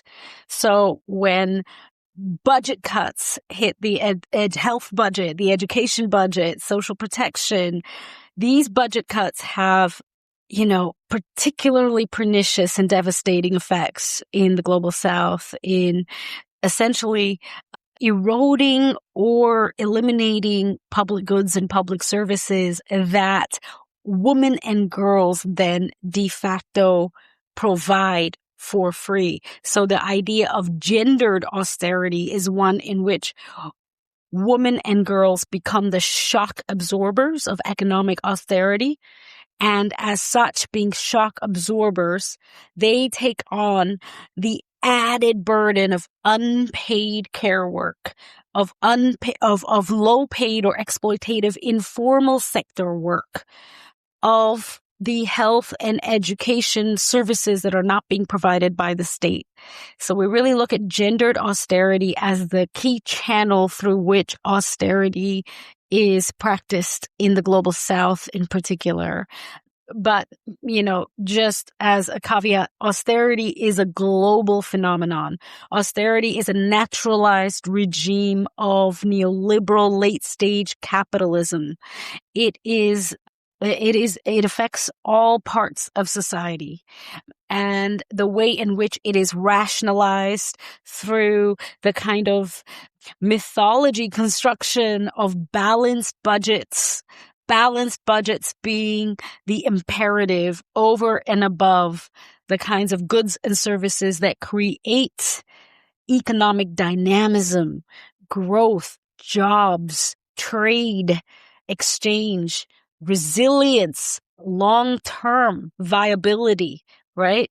So this erosion of the understanding that investing in the social contract, investing in public goods, public services, the essential building blocks of human life, health, education, social protection, meaningful work, right? The erosion or the intentional obfuscation that the social contract is what generates long-term resilience, strength, and growth. And that all the success stories we have today are built on the backs of the social contract, right? The United States, with all of its injustices and flaws, is built on a social contract that produced some viability of human life here, that it would generate, the kind of innovation and technologies, the educational institutions. So fiscal justice is a consensus, right? It's a consensus that resists the austerity consensus. We position fiscal justice in direct confrontation, not as simple as opposition, but in confrontation to the austerity consensus, to redirect public investment, right? Public investment into public goods and public services that uphold intersectional equity. So gender, but also race and caste and class. Such a reorientation in the political governance frameworks is really about activating that importance of public, patient, and sustained financing that is oriented towards regenerative returns over the long term, intergenerationally. And this requires a real sea change. It requires really confronting the short-termism of the financial sector. Capital is short term. Capital flows move very short term. They pretend that they are agnostic, that, it is just the risk aversion and the profit motive.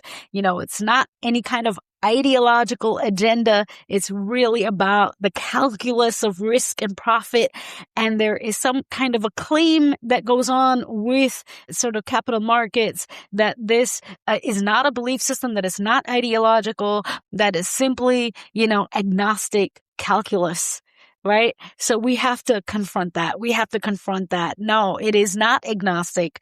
It is not void of ideology. It has real human implications. It is the way capital moves is, just this assumption that supporting the social and care structures and economies of life, supporting a caring life that is rooted in well-being, that can be outsourced. That is trickle down, or that will just come about naturally through capital accumulation and financial and economic accumulation. And accumulation is not growth. What we are seeing today with financial markets and big tech and oligarchy, that's not growth. That is not economic dynamism. That is monopoly accumulation. And let us remember that the kinds of public financing that all of Silicon Valley, and in fact, the incipient multinational corporations, the kind of financial assistance they receive from the public sector, the kind of infrastructure assistance from higher education institutions in science and research, isn't that also part of the, wasn't that part of how they came about, like part of their success story? They relied on public financial resources. They relied on a public contract, right? They explicitly relied on the provisioning, right? The provisioning of science and research, the provisioning of money resources, the provision of access to technologies, the provision of, economic and firm leadership. So we are talking about provisioning for life, provisioning for care, right? So the fiscal justice is essentially an anti-austerity agenda, right? That connects to the social reproduction economies, and to understand social reproduction as the processes that produce human beings. It's the infrastructure of life that produces human beings, the human beings that produce wealth, the human beings that produce capital, the human beings that produce economic value. Well, who produces those human beings? What from the time people come home from work to the time they go to work, what sustains them? The nourishment, the housing, the upbringing, and in fact, birthing is the social reproduction economy. So some of the ways forward, some of what we're calling for in the anti-austerity movement and economic justice movements is a real revamping of how fiscal policy works. Fiscal policy today can be understood as a private first policy. Let the private sector take care of everything. And only when they can't will we do public financing. So kind of reformulation of fiscal policy from private first to public first. And that means really shifting the understanding of balanced budgets and budget deficits. Historically speaking, there was an acceptance of fiscal activism. We saw fiscal activism during World War II. It was for war. It was for the production of arms. We saw fiscal activism during the Fordism era for creating manufactured goods and for building the companies. We see fiscal activism today in green technologies and in critical minerals for the tech boom. We see fiscal activism today for AI. fact, fiscal activism is what made Musk. So we really want to revive this fiscal activism for intersectional equity, right? It's case in point that all sorts of progressive reformulations are made possible, under the radar usually, for capital, for powerful conglomerations, for intellectual monopolies, for monopoly capitalism, and for the concentrations of power, but not for the people, right? So again, also we're talking about progressive taxation. We know in today's discourses, tax the billionaires, it's become mainstream, thankfully. So progressive taxation, tax the billionaires, but also redistribute that tax revenue for intersectional equity and for public services and public goods, for public resilience. And then we're talking about debt justice, from student debt to global South sovereign debt, particularly in Africa. Most African nations today are spending 48% of their budget revenue, of their public money on average, in repaying their debt because they have to bear the burden of such high interest rates. African nations have interest rates that are multiple times higher than interest rates in the rich countries and even interest rates in Asia. Why? Is this not systemic racism built into the interest rate structure? Because we know how the calculus of risk works. The poorest countries are the riskiest countries, so they have the highest interest rates. Well, this results in a legacy of debt injustice where the poorest nations are spending the largest amount of their public money on repaying their richest creditors on the planet. Right? Because private creditors have multiplied by an exponent of 5 times. There are 5 times more private creditors in the creditor mix today in sovereign debt contracts. It used to be national creditors, state creditors, or multilateral creditors, institutional creditors. Today it's private creditors. The Wall Street creditors have enormous power over the national economic policies of the global South. So progressive taxation, debt justice. What are the ways forward for debt justice? A sovereign debt restructuring mechanism, a statutory mechanism akin to Chapter 11 bankruptcy filing for the private sector. Nothing like Chapter 11 exists for sovereigns. Why? The global South nations have been calling for a statutory sovereign debt restructuring mechanism that includes all creditors, official, bilateral, private, and multilateral, that does fair burden sharing, that is statutory, that abides by responsible lending and borrowing principles, that actively reduces the interest rate burden, that actively reduces the debt stock. This sort of mechanism does not exist. Global South countries have been calling for it since 1955, calling for this one mechanism. And the fact that there is no political will to yield really illustrates how central debt injustice is to late stage capitalism, to neoliberalism. It really, debt is the fulcrum. Sovereign debt is the fulcrum. And the resistance to really create institutions and processes that address sovereign debt really shows the might, the sheer might of the financial sector, which is, I think, what I began with, is that largesse of the financial sector. So fiscal justice is really about a kind of global, historical, systemic, economic justice, right? One that really nurtures life over capital, one that really creates infrastructures for care and nourishment and human thriving over and above monopolies and accumulation and power. Okay. So my challenge to all my guests this year has been to finish this sentence. I have hope because. Ooh, great sentence.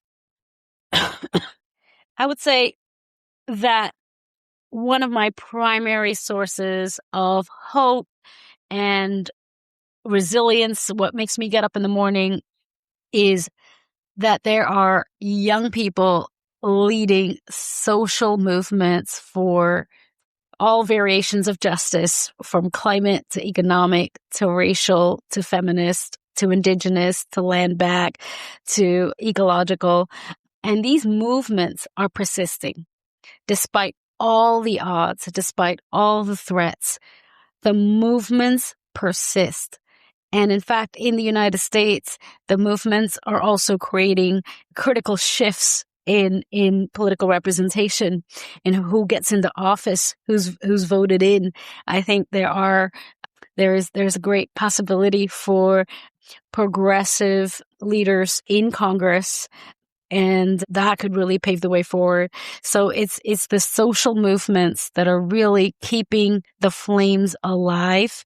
But I also have hope that as a global community, we are really unpacking and removing the veils.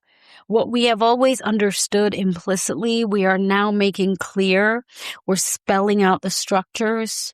We're looking at the ways forward, the reformulations, the proposals, the alternatives, I refrain from saying solutions. That makes it sound too easy, but the kinds of change making and transformations that can be possible. We're learning from history, right? We're learning from each other. And I think there is an absolutely incredible wave that has been taking place on decolonizing ourselves, our diets, our economic systems, our relations, our worldviews, our conditioning. We talk about unlearning and relearning. We talk about intersectionality, the power of disruption.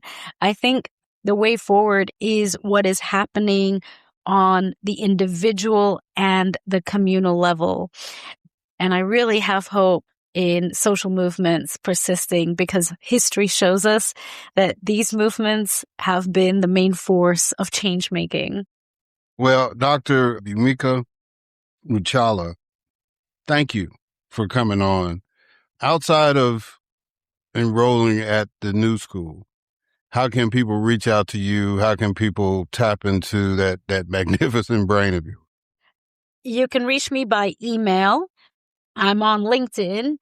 I apologize. I don't do social media. Might be a generational thing, but also I don't have the capacity for a lot of social media. So I'm not on Instagram, but I am on X, and that's problematic too. So I need to shift to Blue Sky, speaking of. But I think the best way to reach me is email, honestly, the old school email, which I will share with you. But if I can spell it out here, it's my first name, period, my last name @gmail.com.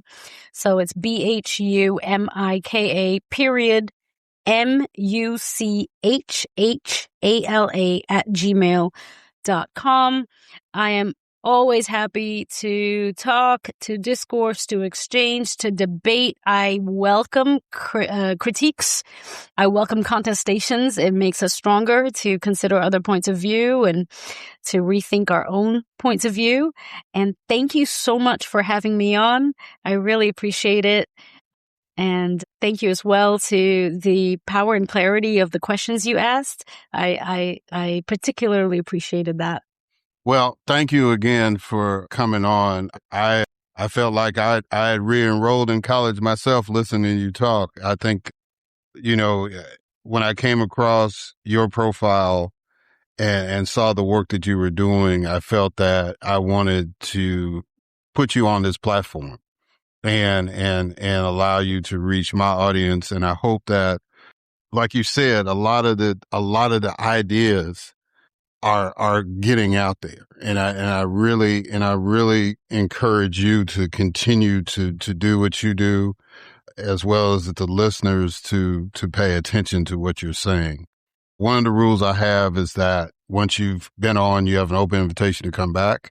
So if there's something that you need to discuss, please reach out to me and we'll get you on to talk about it. So, Doc, thank you again for doing it.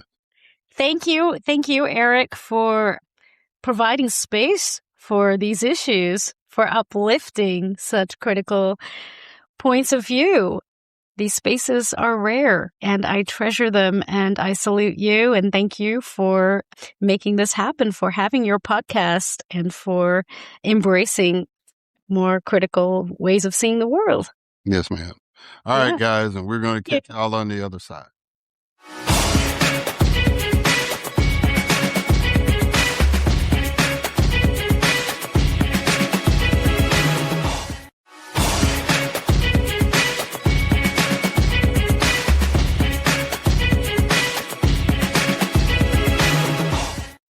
All right, and we are back. And so now it is time for my next guest, Mason Donovan and Mark Kaplan.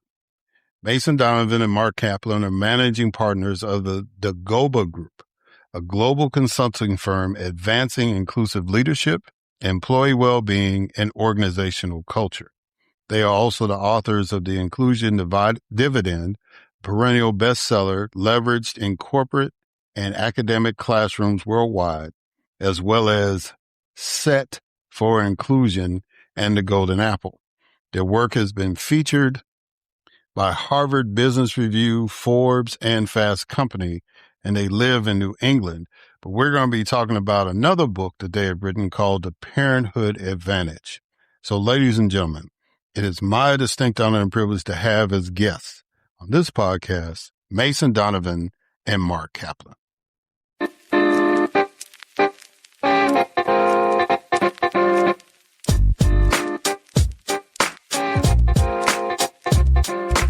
All right. Mason Donovan and Mark Kaplan. How y'all doing? Doing well. Thank you for having us here. Absolutely great. Thanks, Erik. Well, it's good to have y'all here. As we're recording this, we're getting ready to celebrate 250 years of American independence. And what y'all are embarking in, what we're going to be talking about is total opposite of that. Because we're going to be talking about parenthood. Y'all have written this book called The Parenthood Advantage, and so I want to get into that a little bit. But before I do that, I want to do a couple of icebreakers. I usually start off the interviews that way. And so the first icebreaker is a quote, and either one of you can answer this one. Work is a rubber ball. If you drop it, it will bounce back. The other four balls, family, health, friends, integrity, are made of glass. Oh, well, my first reaction to that is I get the part about work bouncing back, and I understand how fragile those other aspects of my life are. On the other hand, when I think about how all the little mistakes I make day to day, I'm glad that there is an aspect of my family life that does bounce back, because you know what I mean? It's like boy, have I learned this in the last 2 years. No one is perfect at being a parent, and no one is perfect at balancing all these things. And so it's tough if they're glass, because, we're all going to make little mistakes. Even if they're just little mistakes, we're all going to make mistakes. You know what I mean? Yeah, Mark, I definitely understand that. All right, so Mason, since Mark answered the quote, I want you to play a game called 20 Questions. All right. So I need you to give me a number between 1 and 20. 13. All right. Do you think there is such a thing as unbiased news or media, and why? No, I think we're all humans are biased. It's just natural for us to be biased. And that's what we work on, become aware of those biases. And they're not always bad. Sometimes they can be positive biases. Sometimes we automatically give a positive bias to somebody because they walk into a room, or maybe it's a tall male. We just assume they have leadership skills, or they play really well at basketball.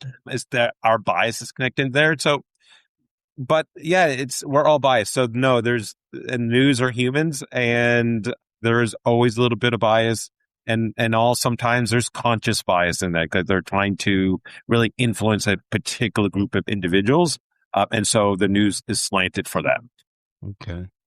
All right. So, Mark, I guess I'll start with you on this question, because, since we just, set this interview up, something happened with Pete Buttigieg, the former Secretary of Transportation. He was swatted, and he had to go through Child Protective Services interviews and all that with his child.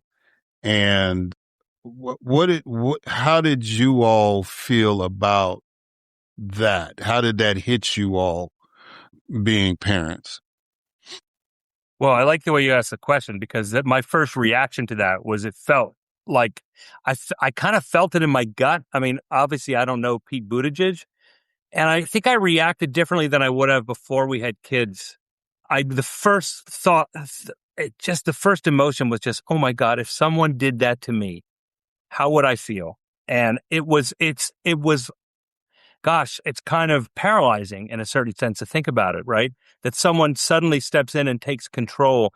And then when you read, so that was my first reaction. And then when you read about the context of that and the obvious political targeting, I think it's probably political and probably his sexual orientation as well, frankly, that someone would invade, his family space like that. It was so offensive to me. And then, so after I was shocked, I got really angry about it, honestly, and I felt just horrible. That to me is just, when you're a parent, like there's really, I know this sounds cliche, but I mean, there's just nothing more precious than your relationship with your kids.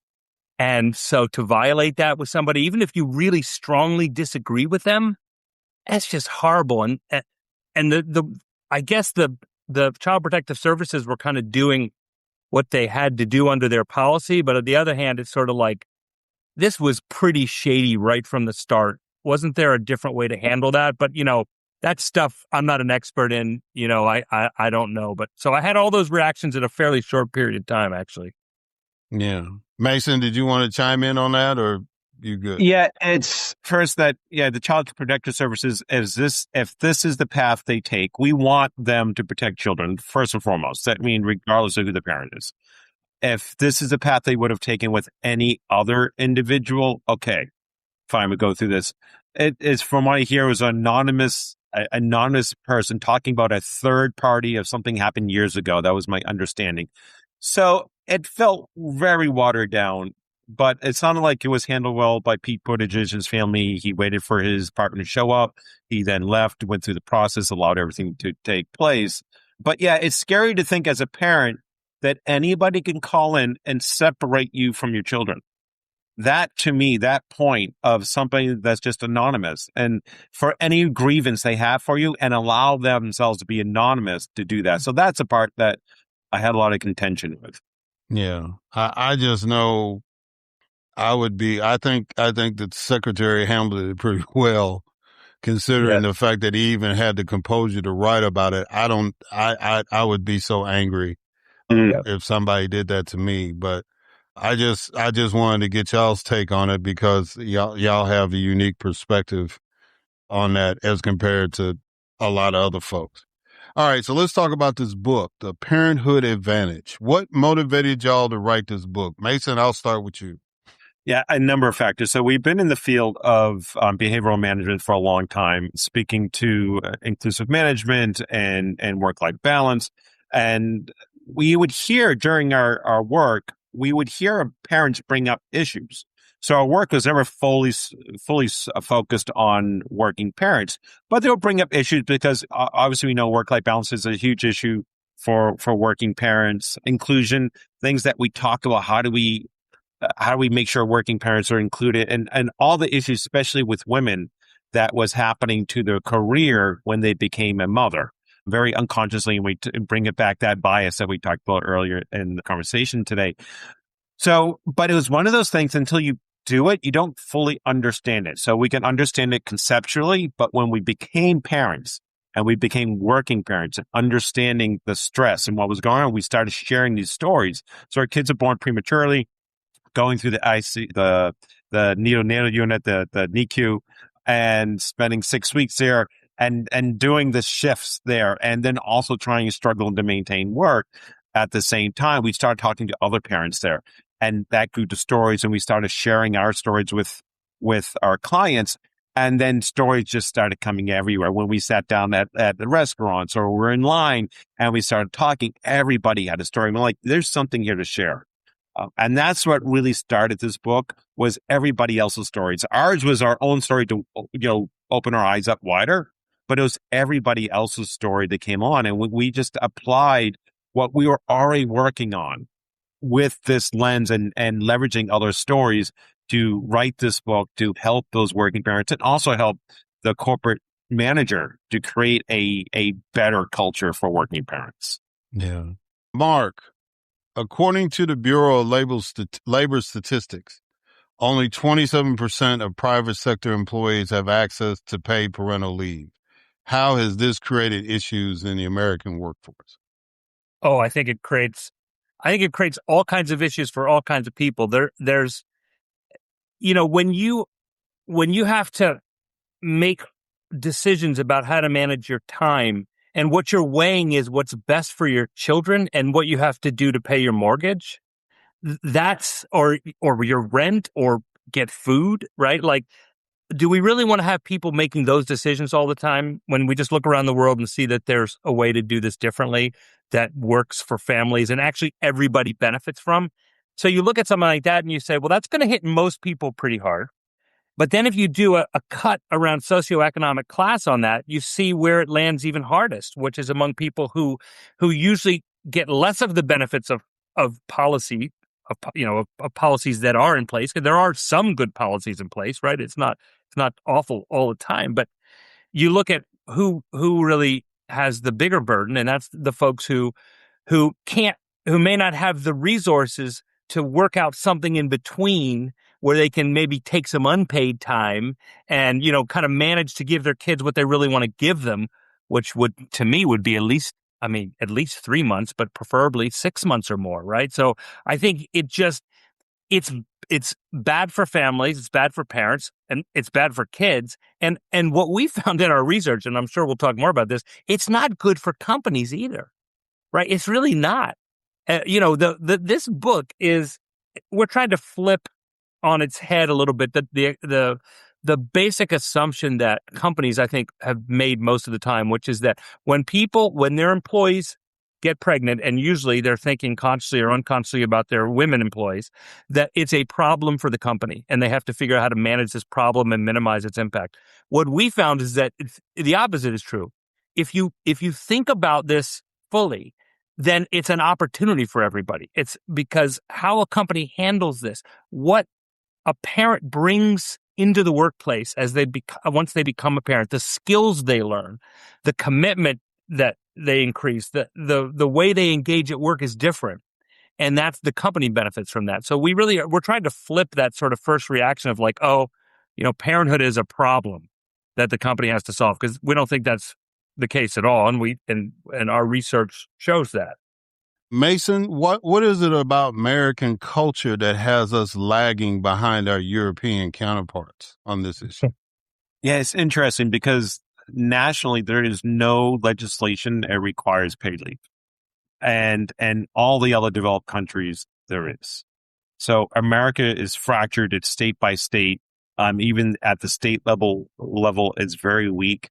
And there seems to be all the talk from both parties about being pro-parent. We want to take care of these working parents, but there is lack of any action to do that. Now, some states are starting to put some policies in place and sort of patchwork policies. And it's a paradox because we talk about how important it is. Companies talk how important it is. But there's no action a lot of times to require a systemic approach. Now, this is a place where corporations are ahead of U.S. legislation. So a lot of corporations who are giving paid leave, they're not required to do that. And as you talk about the percent of those that get paid leave, realize that this is really, ones that are getting paid leave are almost solely in the white-collar jobs. Hourly jobs, there's very few companies out there that hourly jobs provide paid leave. Now, FMLA, which is the Family Medical Leave Act, is the only national legislation that says you need to give leave to mothers who have given birth. It's unpaid. I think it's 6 to 12 weeks. It requires the company to be a certain size, means they have to be over a certain number of employees, and the employee had to be working there for a certain period of time before that company is required to do that. So there's such a lack. There's such a lack of where we are in a cohesive approach, which is interesting because both parties say and talks how it's so important. And so this should be an easy win to go and have required pay leave or some kind of program that's systemic. that pays for that. So we're waiting, but right now that's why we wrote this book, is to help companies to get here, create that. And it's beyond just paid leave.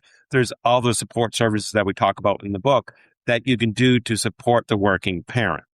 Yeah, because I worked for Fulton County Sheriff's Office here in Atlanta for a time, and we did a variation of FMLA where it was paid.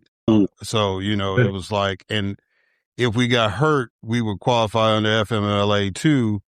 But it all depends. If we got hurt on the job, we had to get workers' comp. But if we got hurt outside the job and could not do our job, then we qualified for FMLA, which was better because we got our full check. Oh, nice. Yeah, it was like with workers' comp, you only get like 2/3 or whatever. But you're working in the local grocery store, that's not going to happen. A local restaurant, cleaners, you name it, that's not going to happen. Yeah, not in my current job. It's like the officers, they don't get paid leave. So Mark, I guess your question is, studies have shown that employees tend to be more productive during their early parenting years. What skills do they develop that make them better employees / leaders? I love that question, because I'm going to need Mason's help, I think, because there's so many things that change and there's so many things you get better at. And when you become a parent, and this is stuff that I sort of thought about kind of theoretically before I had kids, because I have a certain style. I'm not really structured. I don't like a lot of order. I don't always get things done in time. Mason could spend the rest of the podcast telling you all about that. But, when you have these kids who have to be fed, and, we're believers in like structured sleep, and like we think our kids do much better when we do everything at the same time. So you have to you got to really get organized. The other thing is that, you have to multitask. You got to get really good at doing multiple things at once. You learn how to be a better prioritizer, because there's the things that must be done right now. When there's a diaper emergency, that has to be, you don't have any time. You got to deal with that right now. So it's like, I mean, I'm joking a little bit, but I think, I'm not also. You develop all these skills. And even if, I thought about this more afterwards in myself, I have become more present in general, right? Because with your kids, you kind of, not only do you sort of have to be present, I think, to pay attention to what's going on, but you really want to be present, because you see quickly how fast they grow, and you don't want to be sitting there scrolling on your phone while your kids are learning, how to climb up a little thing in the playroom or something. You know what I mean? So presence, I would also say, I assess risk differently now. Like, I walk into a situation and I look for what might be dangerous. So that's a short list, Erik. I'm sure Mason would add, but I think it's a lot of stuff. Yeah, when we started, beyond the interviews of individuals, we did over 200 interviews for this book. We did a deep data dive, and we found there's so much research out there that's coming out that have shown that parents are, after they become parents, they specifically looked a lot at women. Women are better multitaskers, better at prioritizing, better, more efficient. But then we got stories from everybody we interviewed. And one of the questions we always asked is, did becoming a parent make you a better employee or worse or the same? And resoundingly, 100%, everybody said it made them a better employee. And then we asked, how? Why? How did it make it? And we got these stories that came out. You know what? Like Mark says, I'm a type A personality. It's sort of like, we have things, we put them in boxes. We have, this is a structure, and this is how we go forward, which meant that I had far less empathy and sort of the people management skills, or more sort of a type A, A to B, C. But with children, it can't happen the way you have to manage the tangents. You have to manage, things that they just are not understanding what's going on. So you have to breathe and stop and do the things we teach about and work-life balance. But in the moment, it allows you to transfer those skills to employees as well. So in the book, we don't say, hey, changing a baby's diapers is really going to give you those skills in the workplace. But what we're saying is that that track that's going in your mind over and over again. For example, ask anybody that's brought a child, especially infant child, to a doctor's what they need to do. So when you bring a child to a doctor, not only you're packing the baby bag, make sure everything's extra. Oh, and they might be late, so we better have a snack. And oh, here's all the things I need to ask them when I go to the doctors. And when we're there, it's a whole long list. And when we come back, I have to make sure that the nap time's ready or the bottle's ready, whatever it is. And what happens, you're constantly doing that for everything you're doing. You're building this track. So one of the people we interviewed was a CEO, and she said, well, I had 5 employees a few years back. She goes, I wasn't a mother at the time, and they all happened to be all women, and the 3, they're all managers, and 3 managers, when I would give them tasks, they already started planning them out. And she goes, wow, they're just really good employees. She goes, a few years later, I became a mother. And I thought about it and went back and realized those 3 people, those 3 were mothers and the other 2 were not. It doesn't mean the other 2 were not mothers, weren't good employees, but their mothers were forced to build this track. Everything was put in front of them. They had to start creating that process. Okay, what's A, what's B, what's more important than the other one? So it creates this skill set that is very easily transferable. The empathy, the organization, the prioritization, all that is transferable to the workplace. And that's what's happening. That's what the data shows. And there's more and more data comes out like that. And that's what we heard in every single interview. Yeah. All right. Now I got to flip a coin who I'm going to ask this question to. All right, Mason, we'll go with you. Almost 70% of LGBTQ plus parents are concerned that taking parental leave would negatively impact their job or career. How would you advise a couple from that community to navigate that fear of discrimination and judgment? And I would add on to that. What we found too is, regardless of your sexual orientation, both parents have a fear that is going to negatively impact their career.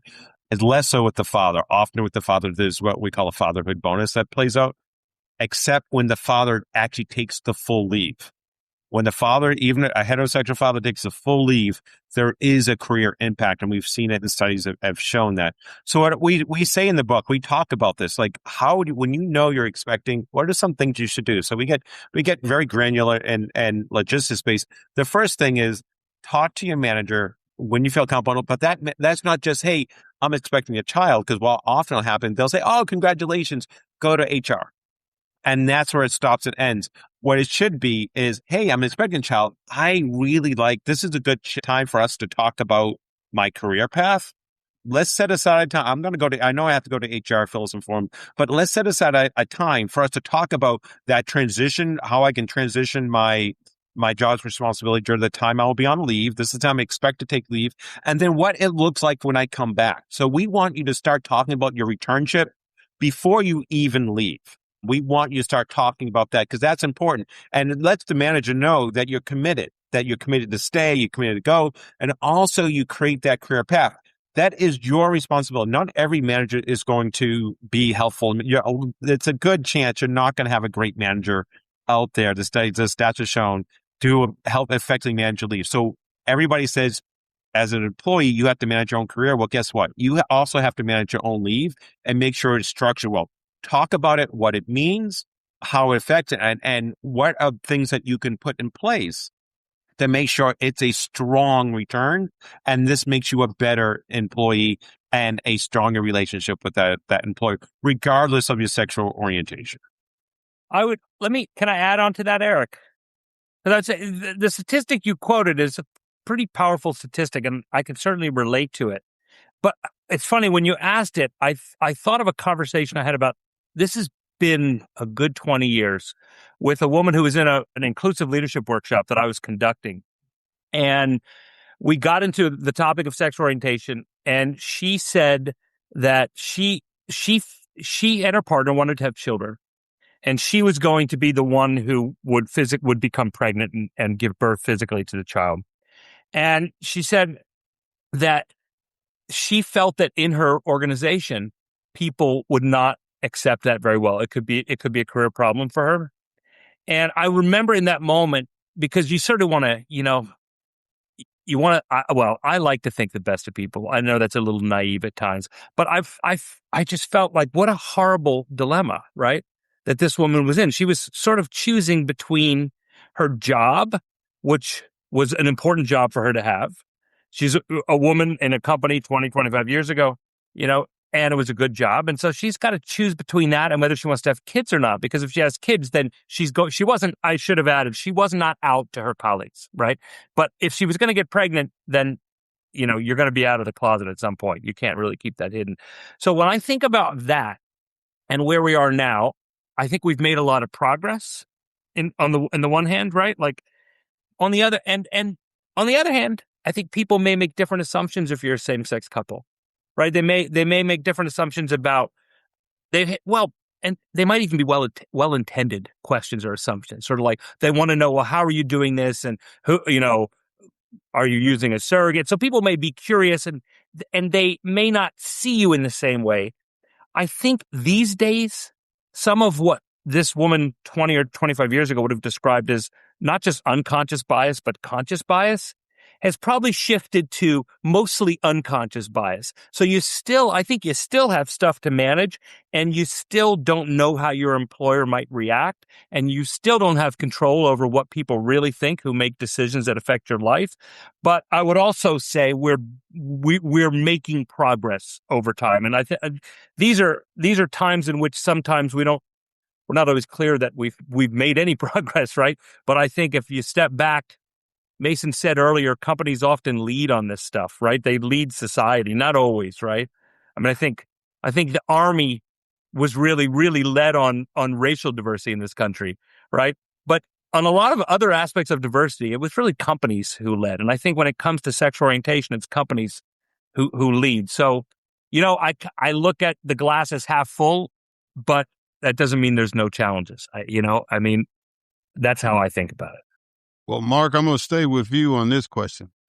Excuse me. Black women face significant disparities in access to paid parental leave, with 55% of their parental leaves being unpaid.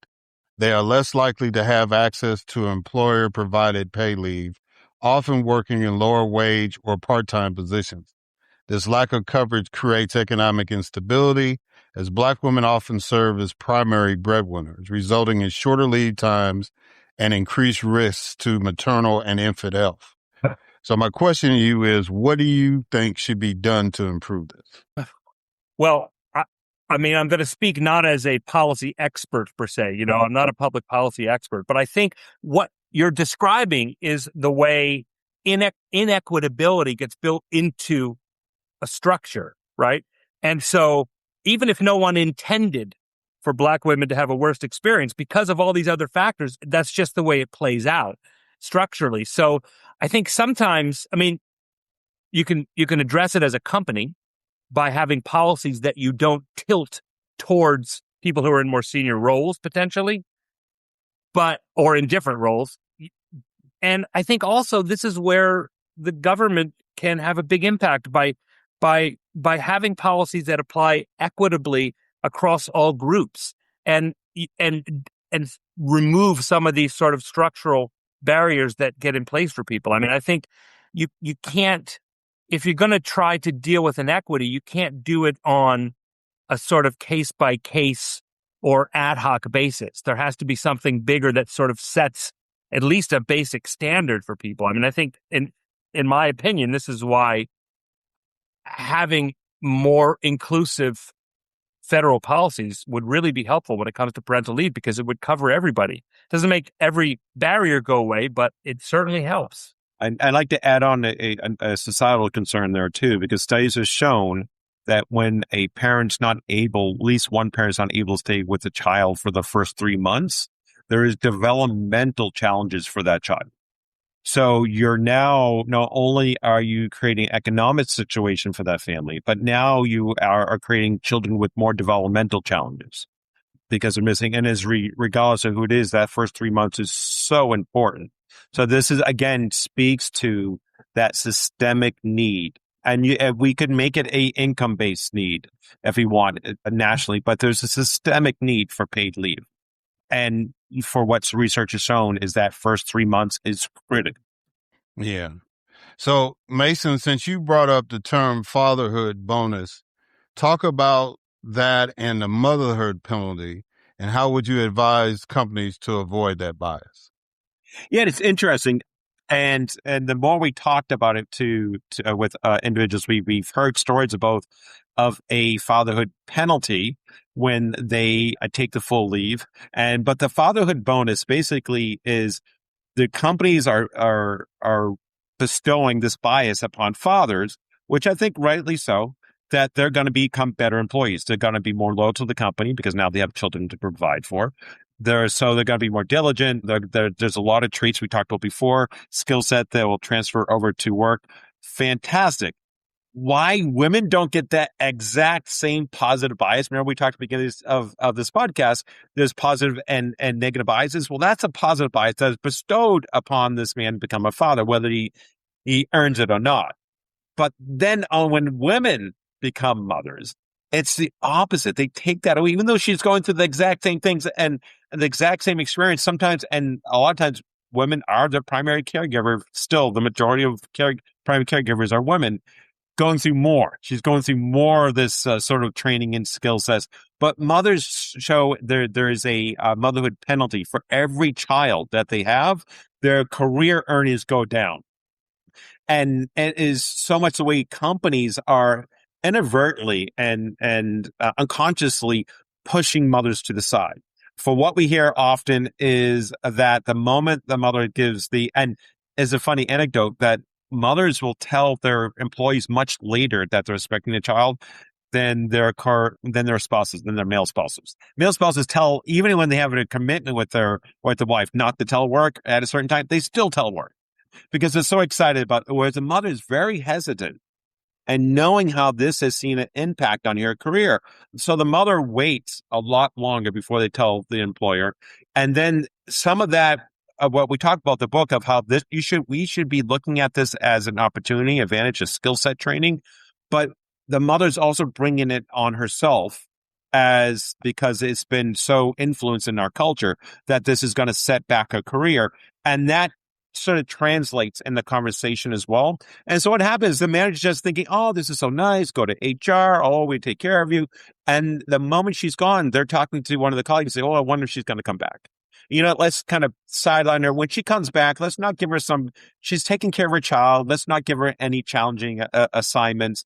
And that starts taking away. And the mother's like, oh, wait, I'm not really that valued here anymore. And the conversation is not taking there. What we say is, you need to talk to that mother like, hey, we have these assignments? Would you like to take them when you come back? Instead of just, out of good intent, pulling them away. So what we're saying is, as I said before, you have to own your leave. So if this is happening to you, whether you're a father and you took the full amount of leave and there's a negative consequence to that, I was at my dermatologist talking to him about this book. And he said, oh, my wife works for a private equity firm. She was on a call. She was 6 months pregnant and the senior partner was on this call. And he says, well, where's Peter? And she said, well, my wife said, well, his wife just had a child 2 days ago. And the senior associate partner said, well, his wife had a child, not him. So why isn't he on this call? And she came back to her husband and saying, I don't want to work at this firm. It's that mentality that's going on that, hey, women set aside, they're not expected to work. Men are. But when men actually take that leave, it's dinged against them. So it's a lot of work. It's something that if you're going to own your leave, you have to have the conversation up front. If your woman say, hey, I understand, put it on the table. I understand sometimes this is seen as a negative for women and we get sidelined. I don't want that to happen here. I want to have a productive career here. So what can we do to make sure that, I don't get sidelined inadvertently? I want those high profile assignments, or at least I want you to talk to me about them. And the same thing for men who are taking full leave. Hey, I understand sometimes there's this negative bias when we take full leave. What can we do to make sure we mitigate that? You have to be open. And you, as an employee, as a work parent, you have to take the lead. Do not expect your manager to take that lead. Yeah, I understand. And so, Mark, I ask you this question this way. To make the leave process go smooth, Mason has pretty much enumerated that the employee has to own their leave, right? What would it take for an employer to make the leave process go smooth? Yeah, well, I think the employer needs to own the leave process, right? I mean, I think there needs to be an expectation of a certain process that happens every time someone is going to become a parent, right? And managers should be held accountable for that. It shouldn't be optional, right? We think and we advocate for and describe in the book a process for what happens when someone is going to have a kid, right? A manager should be held responsible and accountable for having not just communicating policies, but setting expectations with the employees, having a process, talking through all the elements of that process. Because what we found in our interviews is, and Mason may have hit on this, is it was kind of, catch as catch can. Some managers had the empathy and the experience, and they did it really well, and others might have been well intended, but just didn't have the experience. So the company needs to own this, like it owns other expectations it has of leaders, right? Which These means things aren't optional. Yeah, which means developing the leaders. Like we develop leaders. It means creating coaching programs, mentoring programs. Also, a lot of companies create parent research, employee resource groups, so parents can get together and talk about the concerns. It creates all that beyond just the paid leave, and it talks about a systemic approach of, hey, when somebody mentions that they're going to leave, we work with companies to create, okay, what does this process look like? How does the transition look? What are the checklists that we need to go on? What is the communication policy while they're off leave? And what does the returnship look like? And how is that structured? So there's a lot of effort that goes into it. Yes. For companies who want to get this right. And companies who want to get this, that do get this right, they see 100% retention of employees within a full year afterwards. Whereas a great percentage of companies, because they're just bungling it, there's no process in place, the employees just leave, because it's so critical. When you think back of the critical points in your life, having a child is one of the biggest ones, right? And how the people around you and your managers, your friends and family, how they support you during that first initial few months, you will remember for the rest of your life. You will form an opinion of that manager, of that company, and that will either make you more loyal or the opposite of what's going on. And this is the company has a chance to create amazing employees that will stick through them, that will not take a counteroffer from a competitor years down the road. So Mason, you mentioned about maybe a federal law that mandates, or I guess for lack of a better term, paid leave. How else should the government be more involved in ensuring parental leave? Well, there's a number of states. New York put in a piece of legislation a few years ago, I think it was last year, in which it is requiring employers to give so many hours of pre-birth leave to the mothers to do checkups. What we need to do is go through the states, find the policies in which the states have put in. States are typically our testing ground for legislation. Actually, I agree with that model. You have a bunch of these test cases everywhere. Find ones that work, use those, and look at creating a national legislation package that looks at supporting working parents and go beyond just talking about how we support working parents. Put it in there and look at not just paid leave, but also what we can do to support companies. Maybe it's tax breaks for companies. Maybe if you can't make a national if there's not enough of a majority to put in a national paid leave program in the U.S., maybe we can create tax breaks for companies who do have paid leave. And so we can encourage, at least at the corporate level, there's a financial incentive for them to do that. So because then, and also we need to focus on the hourly workers, because they're the ones that basically have nothing. What can we do there? So state by state, find out what policies and procedures legislation is working, and use that to create a legislative approach nationally. All right. So Mark, how do you all want this book to be utilized? I want it to be utilized by companies who rethink how they think about parental leave and their relationship with parents. The thing I said earlier about our intent is to flip the assumption on the head from this is a problem to this as an opportunity. And what to me, what that means is that this starts to get embedded into the way decisions get made. One of the things that we saw in our 3 decades of work with inclusion and diversity is that the mark of change is when inclusion and diversity, of which this issue I think is one, stop being a separate thing that people have to remember to think about or be reminded about and become something that just becomes a part of the decision-making process. So to the extent that our book is able to give enough of a rationale, but then also a lot of practical ways to just embed this into the processes, then you don't have to remember to think about it anymore. I mean, I think that's true. I'm hoping, at least, that's where we're going to get to in a difficult time that we're in now with all of these issues of inclusion, that we realize that what we have to do is embed this stuff so that it's not something that's sitting out there that people can argue about all the time. It's just a part of the way business gets done. So I think there's enough in our book to support that process for companies. But I would be negligent if I didn't also say that we do want new parents to, we think this is a really good book for someone who is thinking of becoming a parent or maybe has recently become one, or actually even someone who not so recently became one, as a way to just think through this process. This changes your identity. It changes your relationship to the world. And it's a real opportunity to reassess your goals from a personal, but also from a career perspective. So to the extent that we can help people through that process individually, then that's also a goal of ours. All right. So my last question is really a challenge, and I would like both of y'all to answer it if you want to. Finish this sentence. I have hope because. I have hope because I have seen advancement on this issue in corporations. I have seen companies who get it right and have the data show what it means to them on their bottom line. And I have seen so many people lean in and say, we need to focus on this issue now. And I have seen from our Surgeon General a couple of years ago saying this is a national crisis that we need to fix. I have hope because this is the time.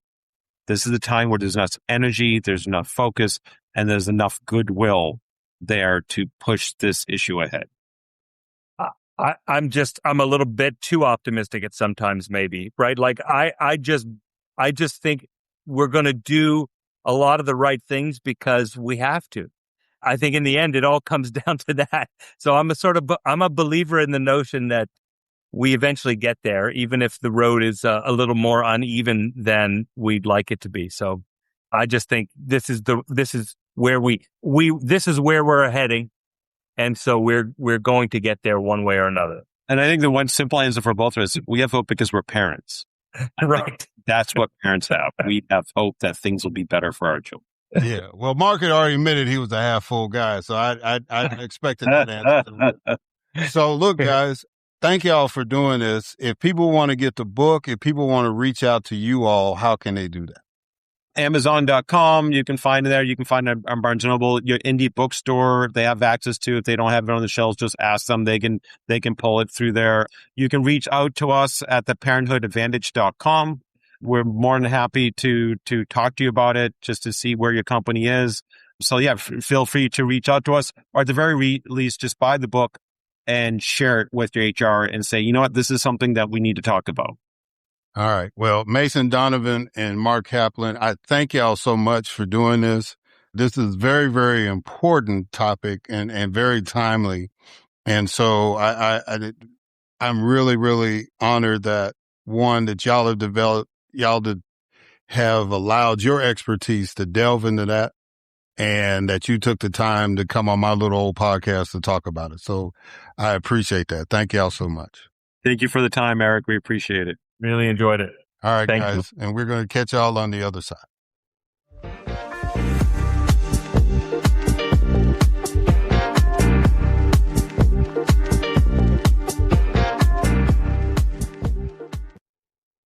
All right. And we are back. So I want to thank Jerren Chang, Dr. Bhumika Muchhala, and Mason Donovan and Mark Kaplan for coming on the podcast.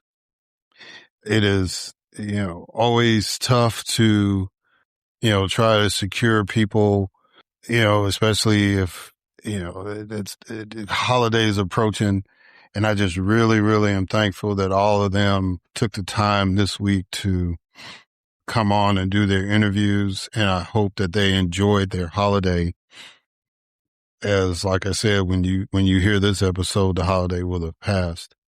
But, again, what I want to stress is, with the people that come on here are people that are really trying to do good work, whether it's in getting more people engaged, getting more people educated, or creating environments for people to live their lives, right? It's really, really important to have people that are smart, that are articulate, and are committed to do those things, right? And so I just thank Jerren, Dr. Muchhala, and Mason and Mark for their contributions in following that tradition and that trend. I'm not going to hold y'all long because y'all know what's going on.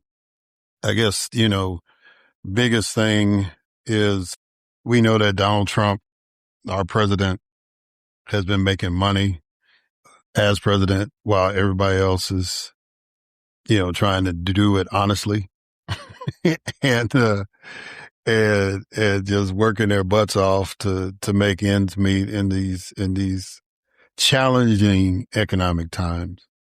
I can't say tough because we're not in a depression like maybe our grandparents or some people, great grandparents were in.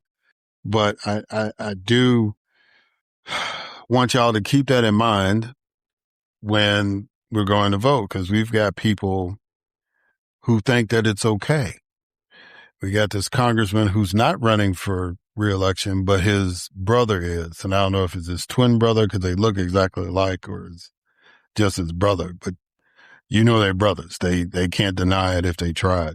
This guy named Troy Nehls, I think his name is. He used to be a sheriff in Texas. And a reporter asked him, he had said something about over the holiday weekend, he was going to have lobster and steak. And the reporter asked him, well, what about the majority of the population that can't afford lobster and steak? And he said that they need to work as hard as he does. So just to break that down, he makes $174,000 a year to work 88 days out of a year. So most of us work more than 88 days in a year, and we're not making that kind of money. For those of you all who are making that kind of money, keep pushing, keep doing what you're doing, and continue to strive to do better, because you're going to need it. Because those of us that ain't making that kind of money, we trying to find ways to get as much money as we can just to take care of what we need, right? But when we got elected officials that don't care about that, that are so brazen now, then we need to use the power that we have to send them home. And let's see how many lobster dinners and all that stuff he's going to eat. We ain't making that $174,000 a year. I'm sure he's probably set, because those people take care of their own. But for the rest of us, we'll see. The only other thing that was kind of big was the sister Malak Quiros beat a 16-year incumbent in Colorado in the Democratic primary. So there's going to be some changes in there because that district's pretty much a Democratic district. And barring anything crazy that she might say or do, she's going to be in there. But she is a classic story of a person who went to law school, had a job at a good firm, took a political stance on something, lost her job, was a coffee barista, and then she decided, I'm going to run for Congress. And she won. Just because you see people at some of these jobs don't mean that they're not intelligent people. You don't know what their story is. And Ms. Quiros is a classic example of that. AOC is a classic example of that. She was working as a waitress at a restaurant when she got elected, you know? So I was a deputy sheriff when I got elected, you know? So it's like you can't judge a book by its cover, especially when it comes to public service, because no matter what you think of the four founders, the founding fathers, or whatever you want to call them, you know, that vision that they had about America was divinely inspired. And when they came years later after the Declaration was signed and they fought the Revolutionary War, when they were forming the country and drafting a constitution, the most important thing they wanted to have was representation from the people. And that's why Article 1 is about Congress and setting that up first. That's why Congress gets sworn in before the president does, because this is government of the people, by the people, and for the people. And our most representative body is the House of Representatives in Washington. So that's why when we have a congressman saying, well, you know, I can eat lobster and steak, I don't know why ain't nobody else able to do it. Those are people that are not in tune with their constituents. Because I promise you, Fort Bend, Texas, and I've never been there, but I promise you Fort Bend, Texas does not have everybody in that population eating lobster and steak whenever they want to, right? And so that's why it's important for us to have people and have a diverse group of people in the House of Representatives, because that is the body that represents America more than the president, more than the Senate, more than the Supreme Court. And even though the Supreme Court has this unique qualification where all you have to be is a citizen to serve, most of the people that get picked for that are not average citizens. They've gone to Ivy League colleges and law schools and all that kind of stuff, you know. And it's not to say that Ivy League people are any different than any other human beings, but because of the tradition of those schools, especially Harvard and Yale, because those are kind of like the founding institutions, and we've talked about this on the podcast, of the United States, you know, it's a little different. But that's okay, because we need some of them in Congress, and we need some coffee baristas and waitresses in Congress. We need people that sell feed in Congress. We need people that sell insurance in Congress. We need people that own construction companies or people that are actually construction workers, farmers, doctors, lawyers. We need everybody, right? So if you have the compunction, if you have the commitment to get out there and run, do it. If you're not successful, okay, the world's not going to end, but your commitment to service shouldn't end, right? It's a humbling experience when you don't win an election, but it shouldn't take your fire away if you don't win. And if you do win, remember who you are and don't let the system taint you in any way where you forget who you are, where you came from, and who your people are, right? Because once you get in positions where people are patting you on the back and giving you special privilege, you can get caught in a trap. Your ego can get stroked. And so you have to have a strong enough core belief in what you were going up there to do and maintain that. And that applies to any elected position. Doesn't matter. It doesn't have to be Congress. It could be your state legislature. It could be your county commission, county board, your school board, you know, city council. Doesn't matter. You know, we have all these positions in place to make sure that the people are heard at every level, right?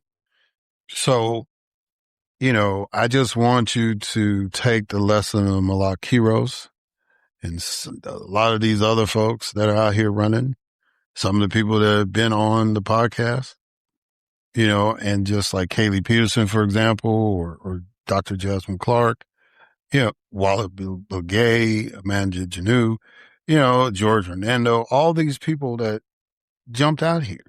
And there were some people I was like, really? They're going to run for office? And then other people was like, the fire is in them. And they're, even if they don't win, they're still going to be out here pushing. Right. And that's what I like people to be.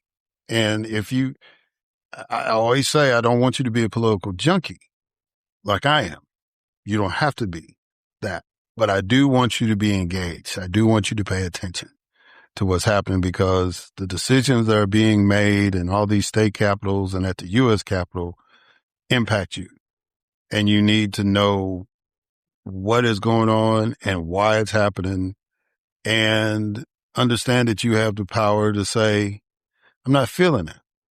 And you can change the leadership, right? If you're not happy with a president that's made $2 billion in 1 year being president, then don't support that president, right? Now, this president can't run for election. So once his term is out, he's done. But there's others of his ilk that say, well, if he got away with it, maybe I can too. And we have the power to say, no, that's one and done. That's not happening anymore. We can stop that, right? The other thing is that I want to give a report. So as I'm recording this now, the event has not happened, but I'll give a summary next episode about Martyrs Day. So as you remember, Gloria Brown Marshall, who wrote this incredible book called A Protest History of the United States, while she was doing her book tour, she kind of got inspired to say, we need to have a day to recognize the civilians who gave their lives for our freedom. And, the obvious names like Dr. King or Malcolm X or Medgar Evers, but there's other people like Renee Good and Alex Preddy, right? And all the way back to Crispus Attucks, right? 6 years before the Declaration of Independence, he gave his life, protesting the British. So, there needs to be some kind of recognition, and other countries do that. Other countries have a tradition of honoring their martyrs, the civilians that gave their life to advance the nation. And so she thought that it would be a good idea for us in America to do the same thing. And so the plan is every July 5th from this day forward will be designated as Martyrs Day in the United States. Now, we're not advocating it to be a national holiday and all that, but that may happen if we keep this thing going, right? And, it's one thing to celebrate the independence of a nation. It's another thing to acknowledge the people who are not soldiers at war, who gave their lives to make sure that independence continues, right? That tyranny doesn't set in, whether it's in a region of the country, a city in the country, or in the nation as a whole, right? And so, based on the conversation and the interviews that I had with Ms. Brown Marshall, it was coming to realize that nobody has stepped up to do one here in the Atlanta area.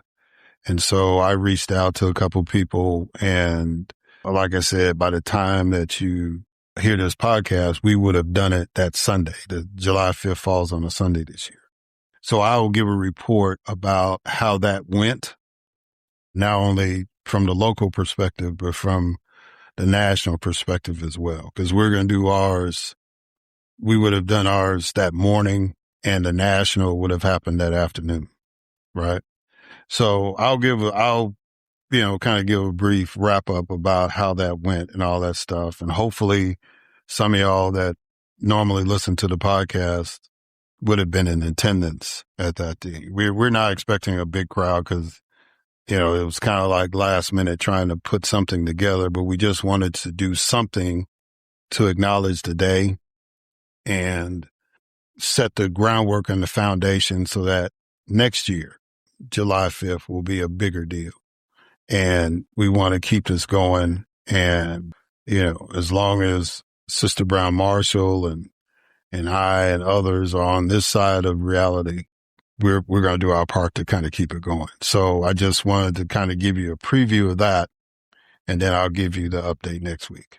So that's really all I got. I appreciate y'all sitting through another long episode. Excuse me, as you do all these other episodes, because again, I want you to get to know these people and know what they are doing.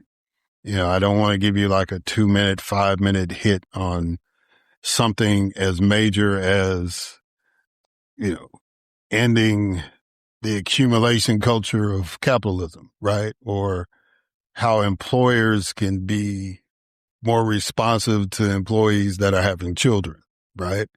You know, you can't just do that in 5 minutes. you need to flesh some things out, right? And pick people's brains, especially these brilliant people that are coming on the show. So I appreciate y'all sticking with me. I appreciate y'all's support, and we're just going to keep it going. We're just going to keep it going because we got to.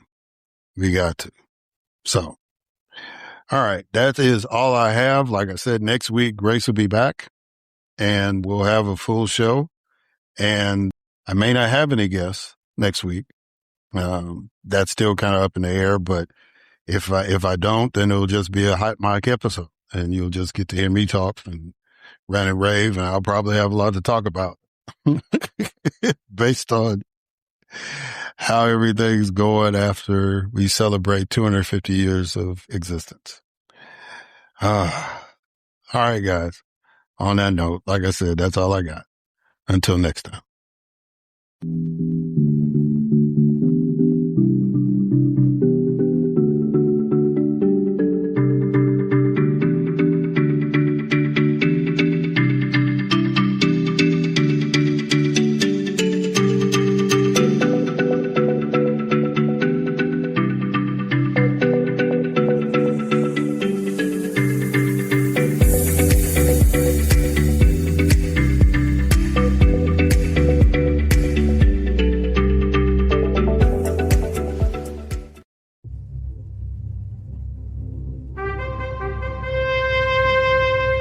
NBG Podcast Network.